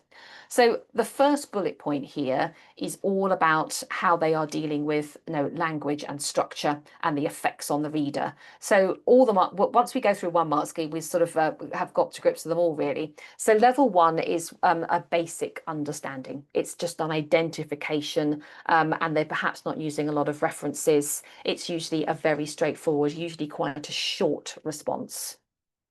And then level two is they're sort of coming out of that. They're doing some more comment on the language, but it will just be that. It's usually almost a paraphrase of the quotations, and thinking about that. And obviously their references are valid, but they're not developed. They're usually quite long as well. They will perhaps be talking about, I don't know, the writer's use of verbs and then put a line quotation in. So they're not very pinpoint, not very precise. Then at level three is when we're starting to see something a bit more, there's a bit more clarity, a clear understanding, and they are probably just explaining. So it is all around this idea of perhaps they're not reading between the lines, they're doing perhaps a more literal interpretation, they're explaining about things, but they are looking at the writer's use of vocabulary and sentence structure, and their references are appropriate. And then when we get to level four and level five, it's when they are unpicking things a little bit more. So they're showing perhaps a more thorough understanding and they're exploring things a little bit more. So they're starting to look at perhaps individual words, perhaps looking at some inference, and perhaps they are moving beyond just vocabulary and sentence structure, and they're starting to look at different language features. And then also, they are using to sort of support the points being made. But then by level five is when everything is more analytical. So there's a lot more inference, there's a lot more reading between the lines, there's a lot more sort of joining up the dots, so to speak. And then the use of references here, their own points are made, and then the reference is clarifying their point rather than leading their point, if that makes sense. So they are sort of having their own ideas and using the references to clarify their own thoughts and their own ideas. So, so if they have a lack of referencing, this is where you have to do their best fit. So if they are perhaps you think, right, okay, they're doing one of the bullet points in level four, but they're actually much more a level two with their references, you'd probably put them in level three.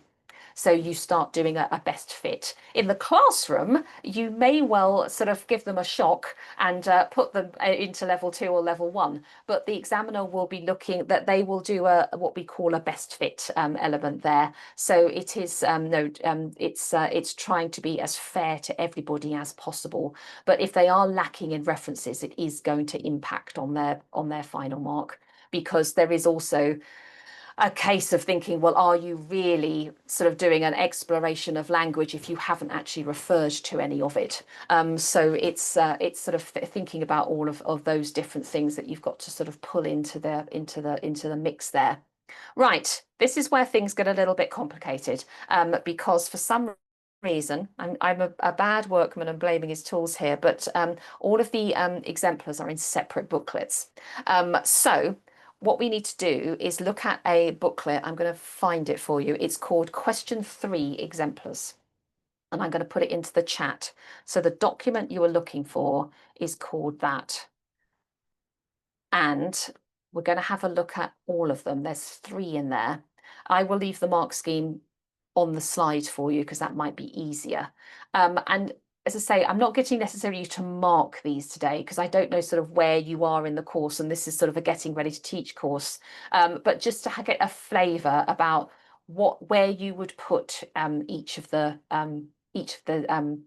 exemplars. So there's a 3A, 3B and 3C, I think.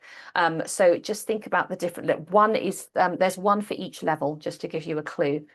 So have a think about which one, no, sort of rank them really, I suppose, is what we're looking at. I will leave the mark scheme up for you. I'll give you sort of 5 or so minutes to do that because it's they're not too long, but there are obviously a bit of thought needed. And I'll mute my microphone, but I will stay here obviously. And then if there's any questions, anything anyone wants to ask, please do so. But I will give you a good 5 minutes or so to do this one. And then we'll come back and we'll talk through each of them.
How are we getting on? It's I know feels like a bit of a race against time. Um, I'm conscious I don't want to spend too long on these because we've got other questions to get to. So hopefully you've read at least one or two of these. So I'm going to start with the level 3 achievement. So the level 3 achievement is the third script. It's 3C. And this one, I'm going to put it in here. This one gets, let me just double check. This one gets 5 marks. So it's actually, this is, I think, a good example of one that is showing sort of explanation, even from this little bit on the slide here. You can see that they are using a quotation, aren't they? So no, there are over 50 different first languages spoken at the school, showing how diverse the school is. And even though there is a lot of different people, they can still come together to achieve. So that's sort of, there is showing some good comment and some good clear understanding. And so they're sort of getting into the sort of half mark category there with their achievement there. And then the second script, 3B, is the level 4. So I'll put that in as well for you. So I'm just making sure I'm getting this right. I've done this wrong before and it's caused riots. So this one gets the level 4. This is 8 marks. So this fulfills the whole of the level 4 mark scheme. And I think there's some nice, I don't feel like I'm damning it with faint praise really, but there are some nice elements in there, aren't they? They sort of, I think they take a little bit of time to warm up. I think what's quite nice here is that they are sort of trying to group things together, aren't they? So they're thinking about, right, the positive vocabulary. And then I think the bit that is quite effective is that sort of examining the statistics, but they're looking at that word we and the exploration of the fact that it feels like it's more inclusive and that they're sort of carrying on from there. And then the level 5 actually is only 1 mark difference. So that is obviously, I'm going to be a completist and finish these. That gets 9 marks. I think it's one of those ones. It feels like it's a good response. They've got a more of a sophisticated vocabulary than the other student, but it doesn't get the full marks because in places you do feel like they're just describing what's going on in the text. You feel like they're being quite narrative. But then I think what its strong suit is and what gets it into level 5 is that it is pulling around those sort of different elements here and sort of making sure that they are filling out the different motifs. They're filling out the different elements there and sort of trying to pull out. They're trying to sort of have an idea and build on it a little bit, aren't they? And they're not necessarily just being feature led all the time. They're trying to think of the motifs and the things that are going through and those sorts of elements. And I think the sort of I think you're right, Tabitha. I think that this is a level 4, so it does do well. It gets better as it goes on, I think. But actually, I think they do warm on that and they do expand on it. And I think the fact that they are picking up on something like tone and thinking about the overall mood of it, and the positive environment, and they are supporting it with different pieces of evidence. And I think we don't want to get too technical about how many quotations they should have and how much of this and how much that. I think it's more thinking about how they are best supporting it. So it's thinking about what it says in that bullet point of, things are detailed and they are appropriate and they are supporting the points that are being made.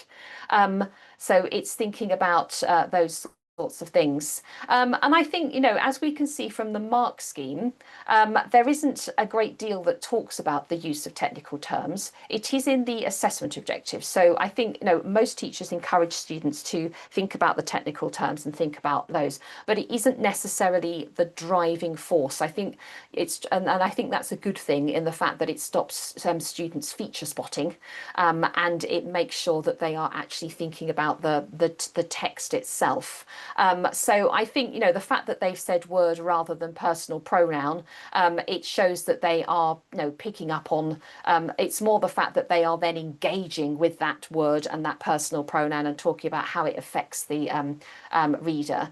And I think that's absolutely fine. That's exactly that, Tabitha, that if they don't recall the specific term, then they can use things like word or phrase or expression. It's not something that the examiner is going to sort of clamp down on them. And And I think also there are some students that will use huge amounts of technical vocabulary, but not much else. So I think it's really thinking about, if we look at what the mark scheme is asking us, if you look at that one in the corner, it is looking at their understanding and analysis of language and structure and how it's being used to create effects, and the fact that they must have those discriminating and clarifying references. So those are the key drivers when we're looking at the exemplars and when we're looking at those particular things. So I'm not going to get you to read another three of these, because they are obviously, it is the same um, assessment objective, and it is basically the same question, but it might be nice just to read one of them. So perhaps if you can look at, I'm going to, again, this is again, apologies that there are lots of different documents floating around here. So we're now moving on to question 6 exemplars. I'm going to put this in the chat so we can all keep up with the filing system of this pack. But I'm going to get you to just have a look at 6A. I will talk you through the others so you can take sort of marks and everything back with you.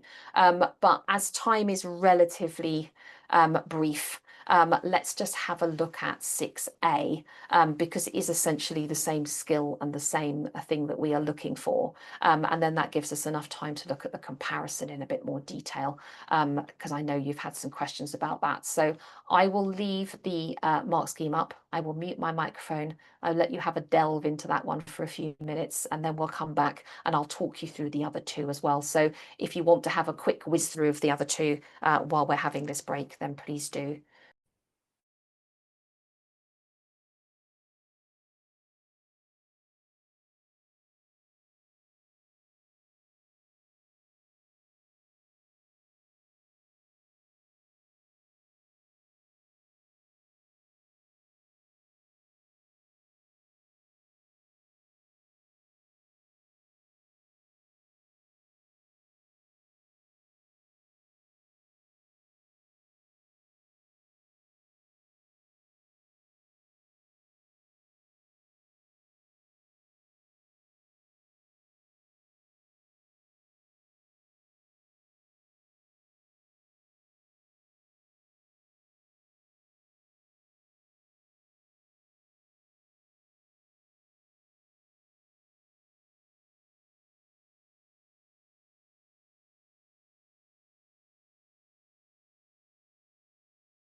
Right, I'm going to come back on microphone because I'm again suddenly conscious that we've only got an hour, and I feel like I've had a leisurely pace so far, and I might need to pick up the pace a bit.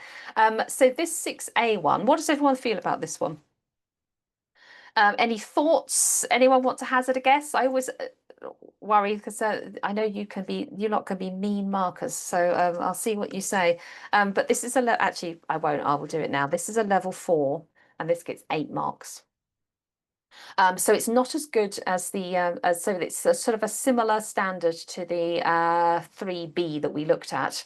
There are I know Tabitha will probably pick up on this as well. There are a few generic comments, but the level of details, yes, see, Tabitha, I knew you would.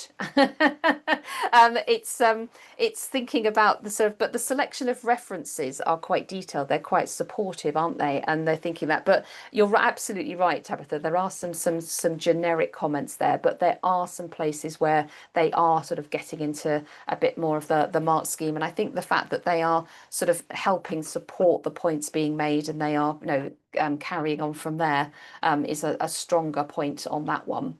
And then 6B, I'm going to look at my comments here. 6B is another level 3.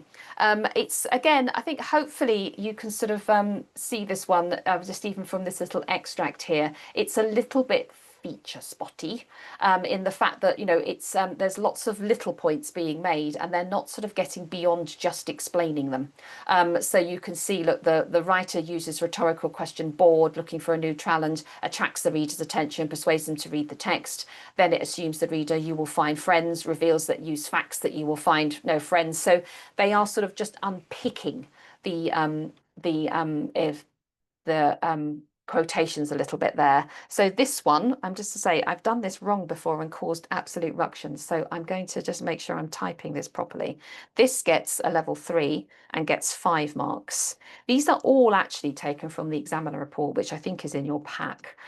So hopefully if I have typed something wrong, you can correct me and we can go from there. And then this one, the next one, 6E, just gets 1 more mark. It gets 6 marks. So it's that's at the top of level 3. So it is slightly stronger. And actually, some of you were talking about different frameworks that you use. This one does follow quite an obvious framework. It does sort of follow the point, example, effect structure, which obviously has helped this student and has got them 6 marks. But I think they probably need a little bit of a wider range of examples to help them improve. It's thinking about, how to sort of just vary things a little bit. But again, you can see even from that little bit, they are perhaps just unpicking the comments a little bit, unpicking the quotations and explaining them rather than exploring or analysing them in any great detail. So again, I'll put this, oh, I'm moving on too fast, sorry. I'm doing too many things at once. This is my multitasking skills are not what they were. So I think this was a level 3 as well, and it's 6 marks. So there we are. I'll put that in the thing for you. So I've sort of whizzed through that last one because I think, well, we've looked at the question 3 and we've thought about the AO2. And what I want to do is make sure we leave enough time for the meatier questions, both on this section, but on the other 2 sections. So I'm going to look at AO3 now, which is the comparison. And the question from this particular paper, and they always follow quite a similar pattern. But with some obvious differences. So obviously the students are reminded twice that they need to talk about both texts. And then think about sort of how they how they are actually comparing the 2 things. So the question is always compare how the writers of text 1 and text 2 present ideas and perspectives. So it's always that particular bit. And then it's making sure that they actually read the last bit and make sure that they are absolutely fine with going to the answering the actual question that has been set, because a lot of students will just see this as a comparison question, but they need to make sure that they are answering the question that has been set. So they need to make sure that everything is tailored towards after study activities, and obviously then they need to then support their answer with examples from both of the texts and think about pulling the 2 texts together and going from there. And I think it's just worth thinking about and reminding students what the command word actually is. So it will be compare. So a good idea to start thinking about perhaps comparative points right from the start. They're always asked about how writers are presenting ideas and perspectives. So actually think about the viewpoints, the attitudes, the thoughts, the opinions, all of those sorts of things to sort of elevate and think about the different perspectives that might be coming through. They can think about points of similarity and difference. So most students will think a little bit about both, to be perfectly honest. I'm sure you encourage your students to do both. It is the sort of gives them a little bit of variety, a little bit of different things to talk about.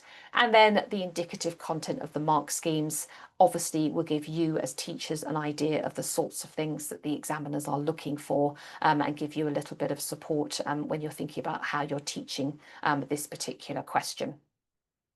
And the examiner reports will always pick up on the fact that students need to write about the ideas and the perspectives of the writers. And generally speaking, students who get into the higher bands tend to have a more success of thinking about the perspectives, and thinking about the different elements that they might be there. So thinking about the tone, the point of view, the intended reader, all of those sorts of things. So thinking about the things that aren't necessarily, they are printed on the page, but you know what I mean. They're sort of having a deeper understanding of the perspectives that are being put behind the text. And then the mark scheme here, there's 15 marks here. So again, we've got 5 levels, and the marks are split accordingly between the levels. And it's worth bearing in mind and reminding your students that if they only talk about one text, then they can't get out of level 2. So they need to think about actually making sure they are including both texts within their response. And then if we think about where we are, the bullet points there's 3 bullet points that you need to think about. So the first one is around the quality of their comparison. So it's thinking about the range of their comparison, the quality of the comparison that they have used. And then the second one is thinking about how they are analysing. I'm looking at level 5 here. So you're going from level 3, which is explaining, level 4, which is exploring, level 5, which is analysing, about the ideas and perspectives, thinking about how the different themes, language and/or structure are used across the text. And then the last bullet point, as is very often in our mark schemes, is all around the quality of their references, and how actually it's making sure that they, particularly at level 4 and level 5, you will see that they want the references to be balanced across both of the texts, and how they are supporting the points that are being made within the text. So we've said only do 7A, but I think actually let's try and do let's try and do all of the scripts, which may be a tall order. We'll see how we get on. I will leave the mark scheme up for you, and the document you were looking for, let me just go out and come back in again, I think is hopefully called question 7 exemplars, but you never know. Yes, it is. It's called question 7 exemplars. So hopefully you can find that in your pack. It should be right next to the other one, but there we are. So that's the name of the document. So I'll give you a good few minutes to have a look at those. I will leave the mark scheme up on the board for you, and see what you think and where you would place those. The first one, just to give you a clue, is a level 5. It is a full marker. So that will sort of resolve that one, but have a look at that one and then look at it in conjunction with the others as well. So I will give you a good bit of time to have a look at those, and then we'll come back and we'll share ideas.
Right. I don't know how you're getting on, or whether you need another couple of moments, or whether you're ready. These are all actually quite high, relatively high in the mark scheme. So this first one does get a level 5. And it does get full marks. And I think, some of you apologies that we haven't got the commentaries on the exemplars for you. There are some additional exemplars in the examiner reports that have got comments on them. And obviously we do have the exemplar packs that you can have a look at. Today's session is a bit of a hybrid, really, in the fact that this is sort of just a getting to know the mark scheme, really, rather than it's more of a getting ready to teach. We do also run a marking session. I think it's understanding the assessment criteria, and there you will get some exemplars that have those sort of some more annotation on them to have a look at. This is just to sort of run you through the basics, really, today. So the first one is a level 5. It is 15 marks, so it does get the top mark here. And I think it's an interesting one, isn't it? I think what they have done well is they are sort of pulling together their comparisons very well, aren't they? Every paragraph has got something around, and you can see even on this little bit here that they are talking about, whilst text 2 intends to do this, text 1 tends to do this, and both texts use questions in an attempt to enthrall the reader. However, so they are sort of trying to pull together some sort of commonality, but then talk about the similarities and differences between them. And they've pulled up some quite nice points about the two texts, haven't they? They've made some nice observations about the general tone of the text, and how it's they're using things for different audiences and different purposes, and they are sort of trying to really sort of interrogate the differences. And it feels quite a nice balanced response, doesn't it? They seem to have dealt with there isn't a feeling that they've sort of favoured one text over the other. They sort of have made sure that they've included, as the mark scheme asks for it to be quite balanced between the two texts. And then actually the next two ones are the same mark, which is quite interesting, but they sort of do it in slightly different ways, don't they? They're both level 4 and they're both 11 marks. And I'm sorry, I've realised I've lost my chat somewhere. Let me have a look. So the marking session, I think there's a marking session coming up. They will be exactly where you found this one. So they will be on the training, the Pearson Professional Academy trainings section. So you'll be able to book on there. It will probably be me again. Suddenly I will. You'll get me again, I would think. So hopefully you'll be able to get some time to have a look at those, but they will go into a bit more marking detail. This is sort of an overview of the sort of specification, but I quite like to let you look at some scripts to see students in action. It sort of puts some flesh on the bones, doesn't it? So these are both level 4, 11 marks. The first script was level 5 and it was 15 marks, and the next two scripts, unusually actually, are both 11 marks. But I think and they both sort of fall slightly into the same trap. There's quite a nice wide range, but they just don't go into enough detail or enough analytical work to raise it up into level 5. But hopefully it's quite nice to see some sort of strong responses. In the examiner report, there is a strong response and a not so strong response. So these sort of fall in between those two, in the fact that you've now got some that are in the higher end. We always get asked for some higher end ones. So hopefully you can see that the different levels there between the two. So they are both 11 marks, if that gives you another sort of string to your bow. Right, I'm conscious of time, people. It is 10 past 11. So I don't know if you want to have a very quick 5-minute break. Just to refresh your glasses, maybe have a comfort break before we start delving into the joys of section B and section C. So we'll go from reading to looking at more sort of writing abilities. So I think I will let you just have, say, 5. Should we say come back at 20 past the hour? So it will give you about sort of 8 minutes just to have a quick break and a quick moment, and then we'll start again and we'll finish the course by midday. So I'll just put that in there. As I say, please do Please do put any questions into the chat. I will get to them when I'm sitting here. So I will turn my audio off and my video off, but I will be here. But I will come back on mic at 20 past the hour. So I'll see you in about 7 or 8 minutes.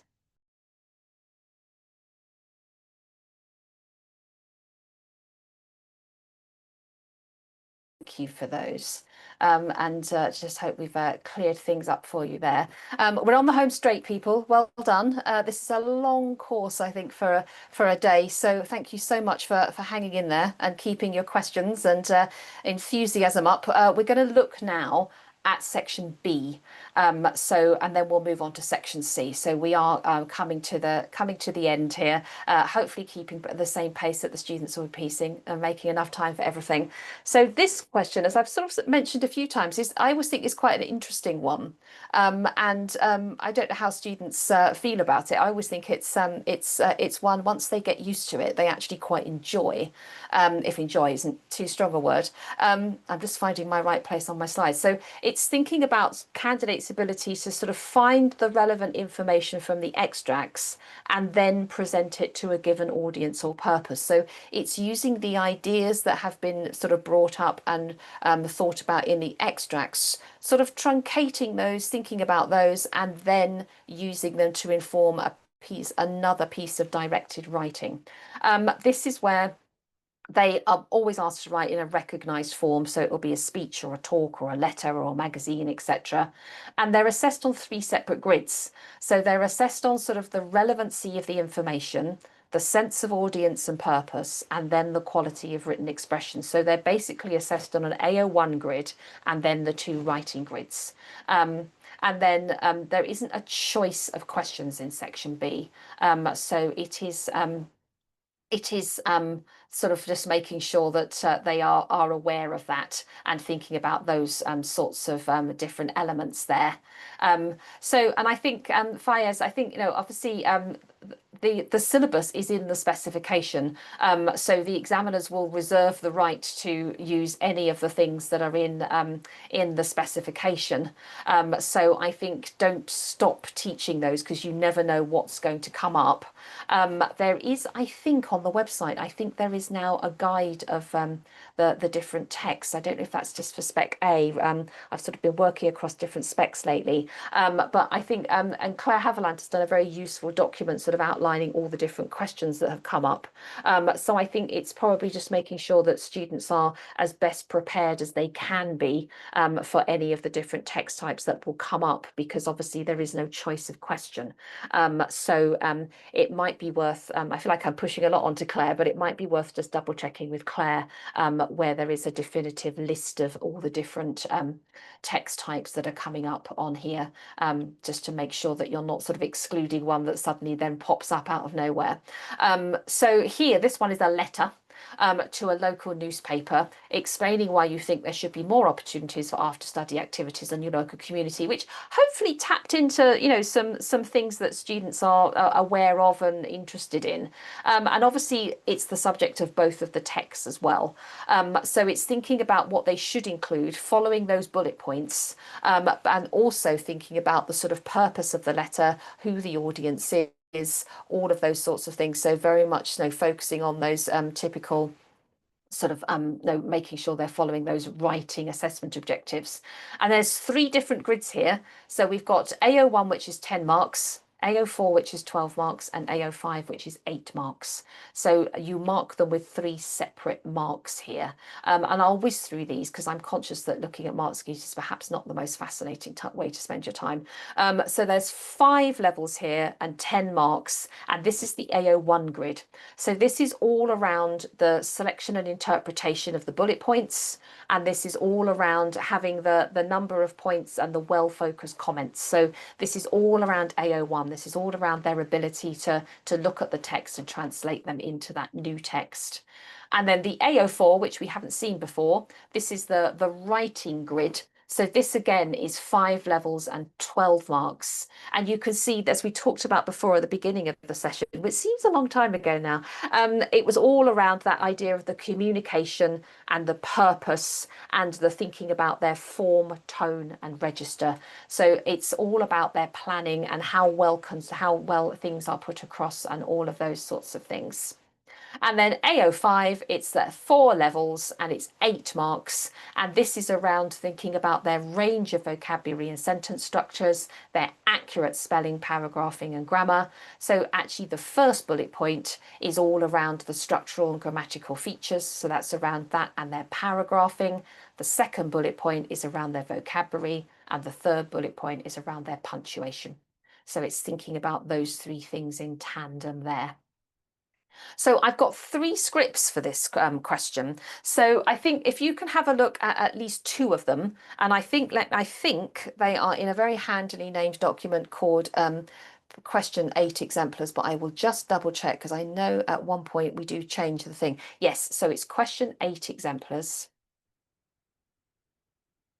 And if you can have a look at least 2 of those and see what you think. Unfortunately, I can't leave all of the mark grids up. So if I leave I don't know, should I leave if I leave this one up, the AO4 one, the most marks one up, but the mark grids are in the mark schemes in your packs if you want to have a look at those, or just have a look at the script and get a general feel for it around the things that are being done well and things that are perhaps needing a little bit more focus, and then we'll have a talk about them afterwards.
Right, I'm going to gently come back on microphone because I appreciate that these take a little bit of time to read and get your head around. There's quite a lot of things going on with these, isn't there? So the first one actually gets full marks. So 8A gets 10, 12, and 8. So hopefully you can see from the little grids that are up there that this one gets the full marks. And it's a very nicely constructed one, isn't it? It's quite nice for a letter with that sort of those opening of paragraphs of, firstly, I'd like to say this, and then I'd like to move on to that. It's sort of, it feels like it's been quite well thought through. And actually, I'm always very nosy with these things. This is the one that's they've put a line through it, but you can still read the plan. So they've obviously thought about what they're going to put for the bullet points, how they've sort of planned that out. So there's been quite a bit of thought before they put pen to paper, which I think sort of does show they've used both texts quite well, haven't they? You can see that there are the evidence around fundraising and around the different activities, and it feels like it's got quite, in terms of its writing, the communication is quite perceptive, isn't it? It's got quite a good tone to it, a nice extensive vocabulary, some quite nice turns of phrase, isn't it? I quite like that bit of, teenagers are lazy good for nothings who spend their weekends stuffing themselves with Netflix and popcorn, all of those sorts of things. So there's some quite nice different sort of a nice tone to that, and quite a nice, persuasive feel. And they have used both of the texts equally as well there and followed the bullet points. So I think, there is a lot to praise on that one. And then 8C is still doing fairly well actually, but it actually falls down on AO1. It gets 6 on AO1, and then it gets 11 and it gets 8. So the writing bit of it is actually stronger than the reading, the interpretation bit of it. They haven't really focused on the first bullet point strongly enough. So that's where it misses out a little bit, so that we've done a best fit there and given it a 6. And then the AO4 is perhaps not as persuasive and subtle as it could be, but it is still it is sharply focused. It is, at no point do we not think this is a letter. They do keep their tone and their form. So it is a level 5, but it's not full marks. And likewise with the AO4, the AO is an 8 marker, the AO5. So it's quite an interesting one, that one. You can see how if the student hasn't done so well on AO1, but their actual writing is quite successful, and they're a good writer and have managed to sort of pull that over the line a little bit. And then the last one, these are all quite successful ones. So hopefully that's quite useful. It's 9, 11, and 7. So this one does do better on the AO1, but they are mainly focused on text 2. There's not very much on text 1. So had they put a little more on text 1, that would have nudged them into the full marks. And again, I think much like the other one, it's all very sharply focused. There is a little bit sometimes, there's not as much subtlety as for the highest mark, but it is definitely in the top band. And likewise for the level 4, there's some rare spelling errors. There are some slight inconsistencies with the punctuation, but on the whole, it is largely accurate, so it gets 7 there. So there's our 3 quite strong responses, but you can see where some are better than others in some bits of the grid. And also, again, if I will just remind you that there are some other exemplars in the examiner reports, so you can see the different array of exemplars that are coming through. And if memory serves me right, we do have some different ones on the assessment criteria marking pack as well. So we'll kind of look at some different ones on there too. But don't blame me if they're similar, because I can't really remember what is in the pack. But that we do go into more detail about the actual marking process in that particular course.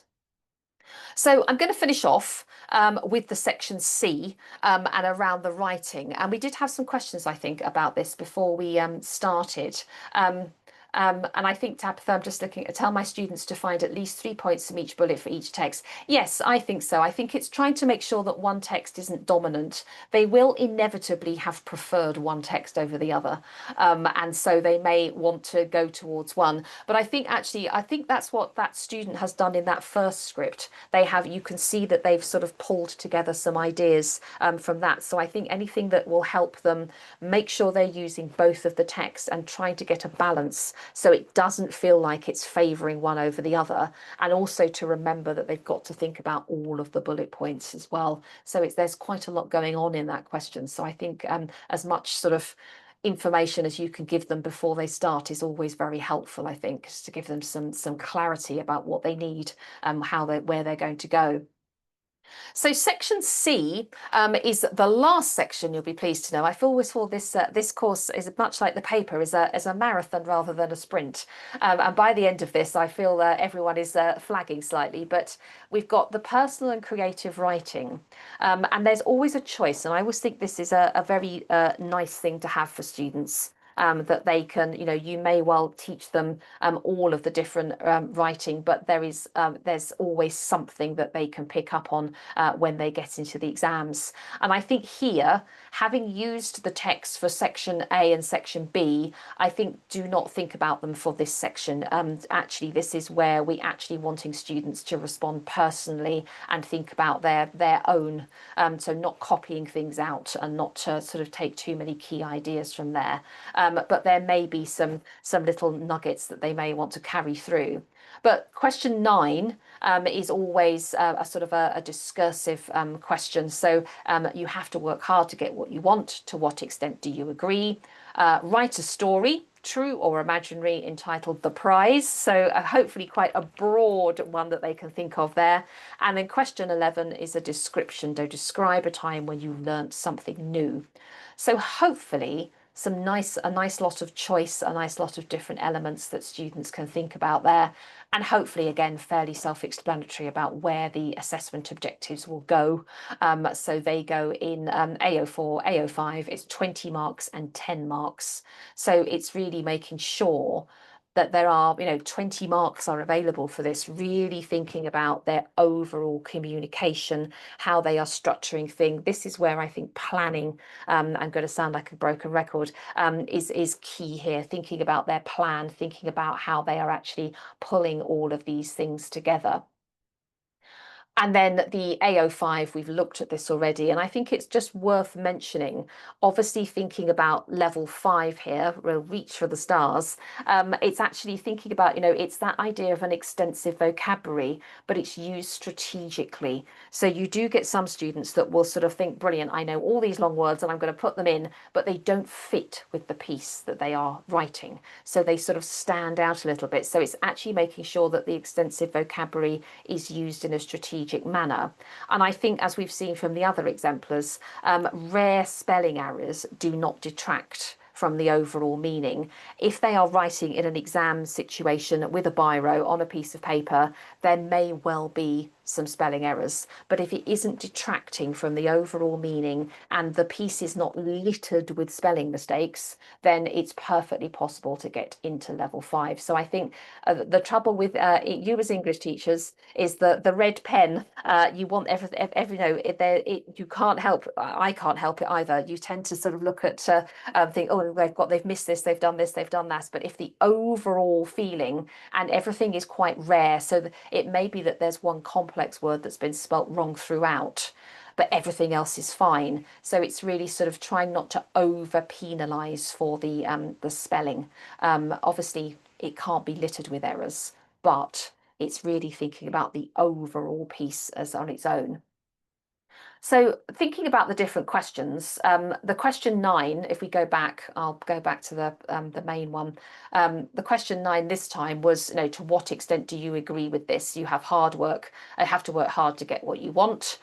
Students are free to agree or disagree with the statement, and they can do a variety of arguments. Sometimes they do a bit of, on one hand it's this, on the other hand it's that, don't they? That to what extent they can say, to a certain extent I agree, but to a certain extent I disagree. And then question 10 we try and make it as broad as possible, but they must answer the question.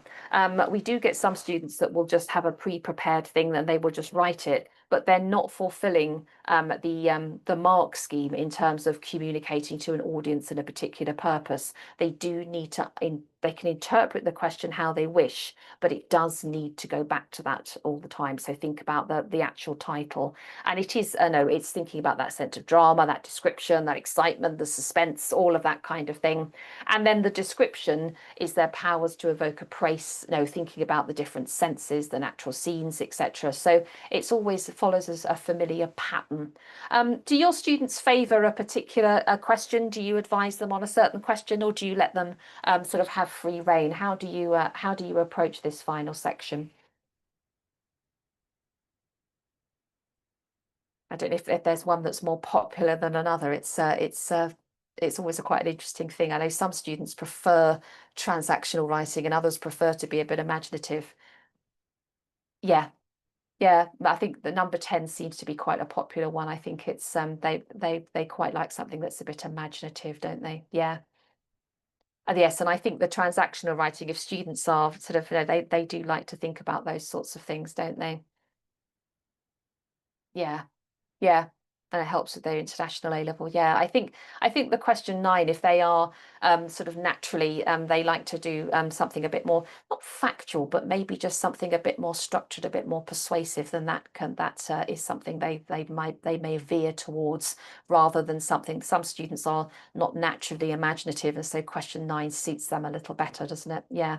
So I've got a script for each question here. And I don't, yes, and I do agree with you there, Tabitha. I think descriptive is quite a challenge for students. And it's one that I always think, oh, I think I'd find that difficult because I think it's very easy to slip into that narrative, isn't it? They start strongly and then they slip.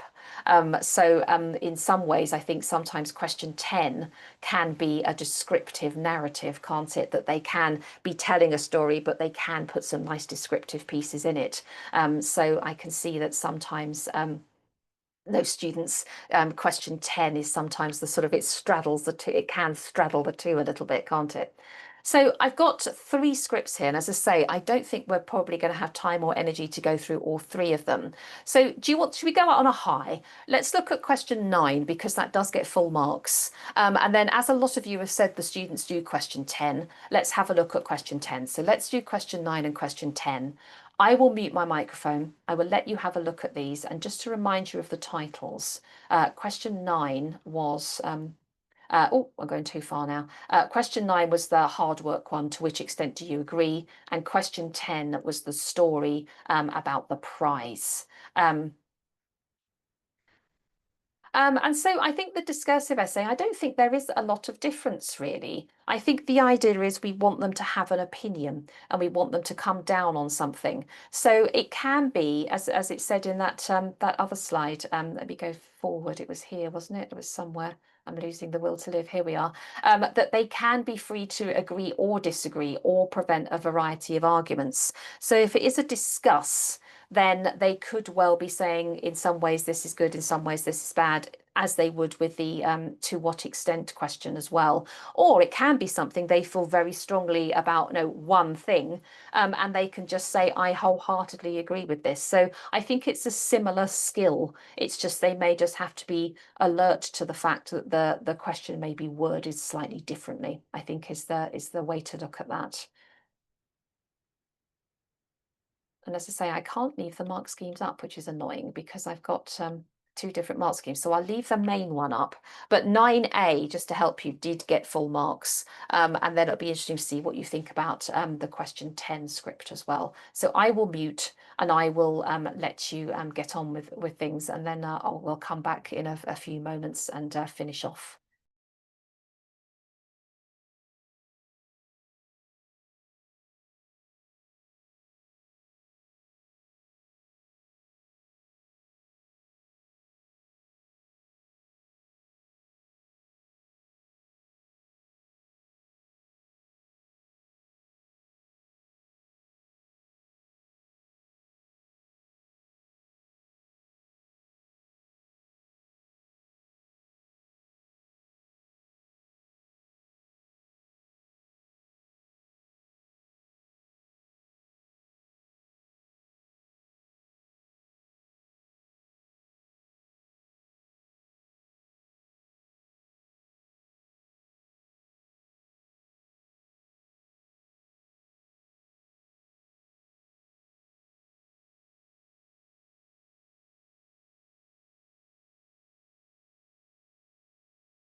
And sorry, I meant to say the vital bit of information. The exemplars are not called, they're called Section C exemplars. You may well have found them, but just to remind you that they are in a separate pack called Section C exemplars.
Now I'm going to come up mic and just sort of have a discussion here because actually there's quite a useful discussion going on about question 9 and about the sort of the use of I. And actually, having now looked at the full marker again, they don't use I very much at all.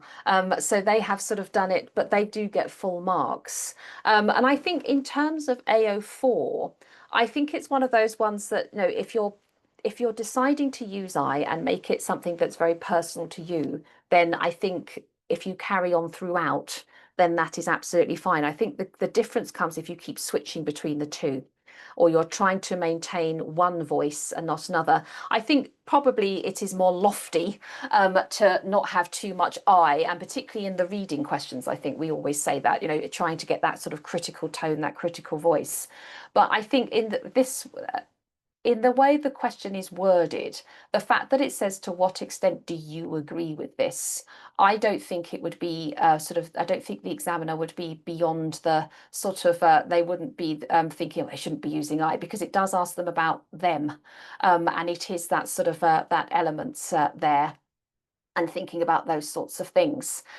So it's thinking of those different elements and things. So and I think fires, I think people the examiners they just phrase questions slightly differently because it's sort of it helps students open up to certain topics. Sometimes they don't. I don't think they always have a a sort of a quotation at the beginning either. So I think it's just, it's the fact that this is a discursive essay and it might be just slightly different questions, hopefully shouldn't throw the students too much.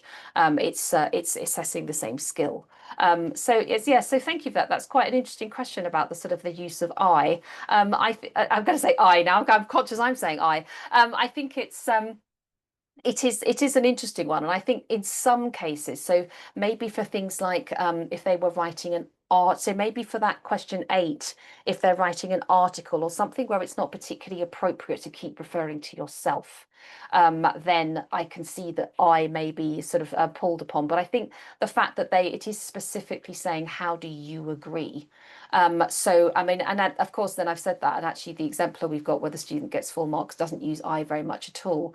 But I don't think it would have hurt if they had, if that makes sense. So this may seem a bit of a cop out, but it is worth having a look at some of the other exemplars and seeing if there is sort of anything that comes out around the use of I. But it's an interesting thing to ponder. So thank you very much for that.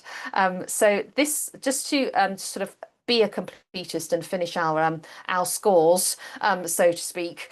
Question 9, as we talked about before, does get full marks. It's a very nicely worded and represented essay. Actually, they're obviously a very good writer, and it's sort of you can see that they've really thought about what they're going to do and sort of know what hard work can achieve and what it doesn't necessarily achieve, and all the sort of, it's sort of weighing up those sorts of things. It's quite a mature response in places, and it's all quite, the ideas are all quite nicely linked together.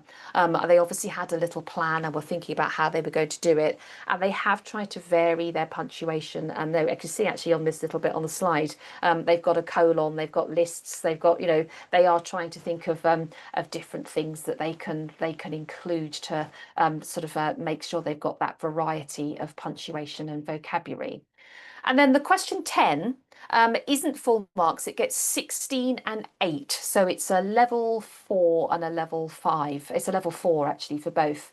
I think it's quite a nice example for you to have a think about. It does digress a little bit from the task. Sometimes you go off the prize bit a little bit, but it has a very definite structure. There's a very definite sort of feel that we're bowling along. They haven't tried to be over ambitious and write the next episode of Game of Thrones or anything like that. So it's hopefully a nice example of writing about something that is not necessarily in the fantasy realm, how it can help you sort of work your way up the mark scheme. There are some errors, some little particularly the punctuation of speech in this one. There are some errors, but it is a very nice piece, and it is a level 4. And then equally the description, which when it first starts out, I think, is this going to be a description? But then it does sort of buckle down and become a much more descriptive piece. This one does get a level. It does get level 5, but not the top mark. It gets an 18 and a 10. So that will be an interesting one for you to have a look at, should you wish to. As I say, these are all, I think, in the examiner report with some other ones as well. So there is a bit more flesh on the bone on those, so you can read the examiner comments from there. So I'm going to finish off. I'm going to try and finish on time.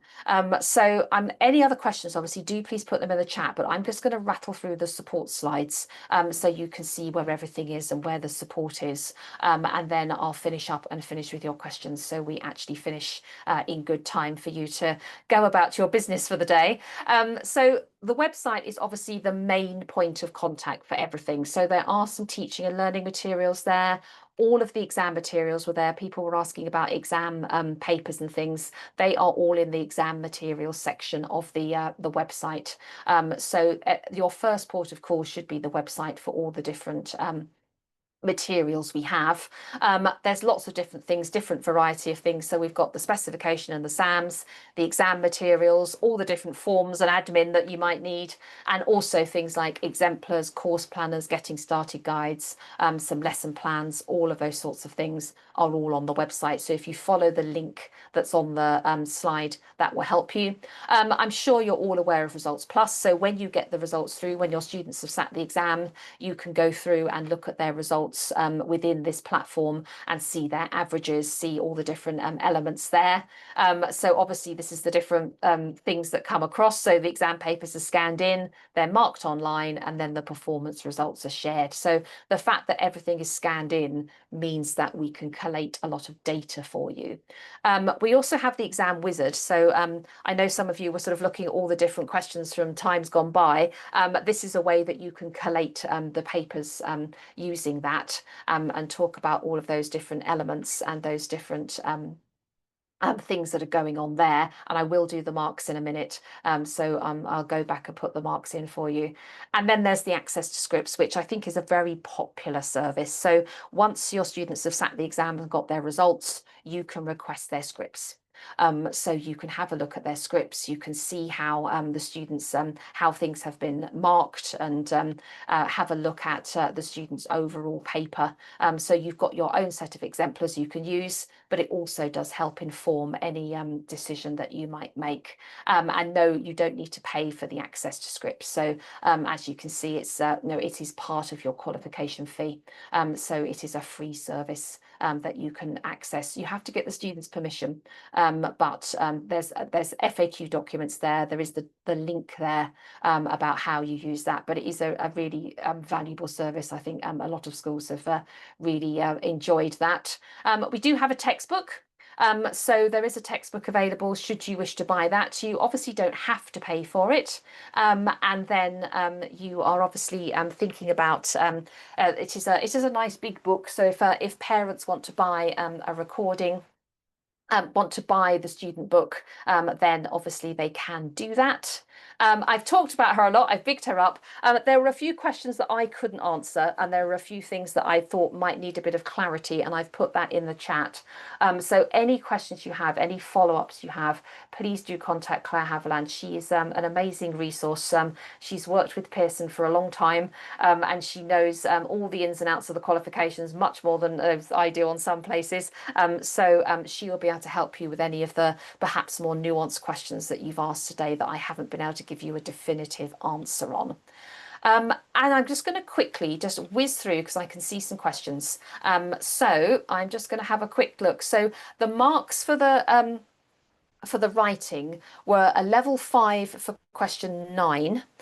So they got full marks. They got 20 and 10. For question 10, it was 16 and 18. And for question 11, it was 18 and 10. So hopefully you've scribbled that down, but if not, you'll get them afterwards. And the recording will be sent to you afterwards, those of you who are asking about recordings. Question 3 and question 6, yes, is answering if they can answer in the same way to English Language A. English Language A is the same assessment objective, but it is slightly different in the fact that in English Language A, they are writing on a text that they know. So it's one from the anthology, and it's a sort of a bigger question. I think there's more marks attached, but it is a very similar approach. It's looking at how writers present X and Y. So it is a similar approach to that, but obviously it is a different question style. So it is thinking about, it is similar, but also there are a little subtle differences in the fact that they are responding to a text that's been taught to them in the classroom. The one that is similar actually is GCSE. GCSE has unseen text, so they get asked about AO2 on that as well. So all the English qualifications are quite similar to each other, but obviously there are just some little nuances and differences across the way as well. So there we are. Yes. So I think hopefully we've answered quite a lot of your questions there. And apologies, I know some of you were saying that they wanted some annotation on the script and stuff. I will feed that back because we do update these packs. So that will be something we can look at for next time. But hopefully, so for Results Plus, Tabitha, I think you need access. I think your exams officer can give you access. So I think it's an Edexcel Online username and password, but your exams officer has to tick that you can access the Results Plus. So it's well worth checking in with them and making sure that they can see if they can give you access. If not, someone from the Pearson team will be able to do that for you. It's a relatively simple process, I think, she said confidently. So we will hopefully you'll be able to get logged in and look at all your little graphs and things from there. So I think this is the first for me. We have actually finished on time. So thank you all so much for coming along today. I appreciate it's a really long course and there's a lot to think about, and I have to talk really quickly to get through it all. So thank you all very much for your questions and for your engagement today. And hopefully we'll see you on another course sometime soon. So it's very nice to see you all, and thank you very much for coming.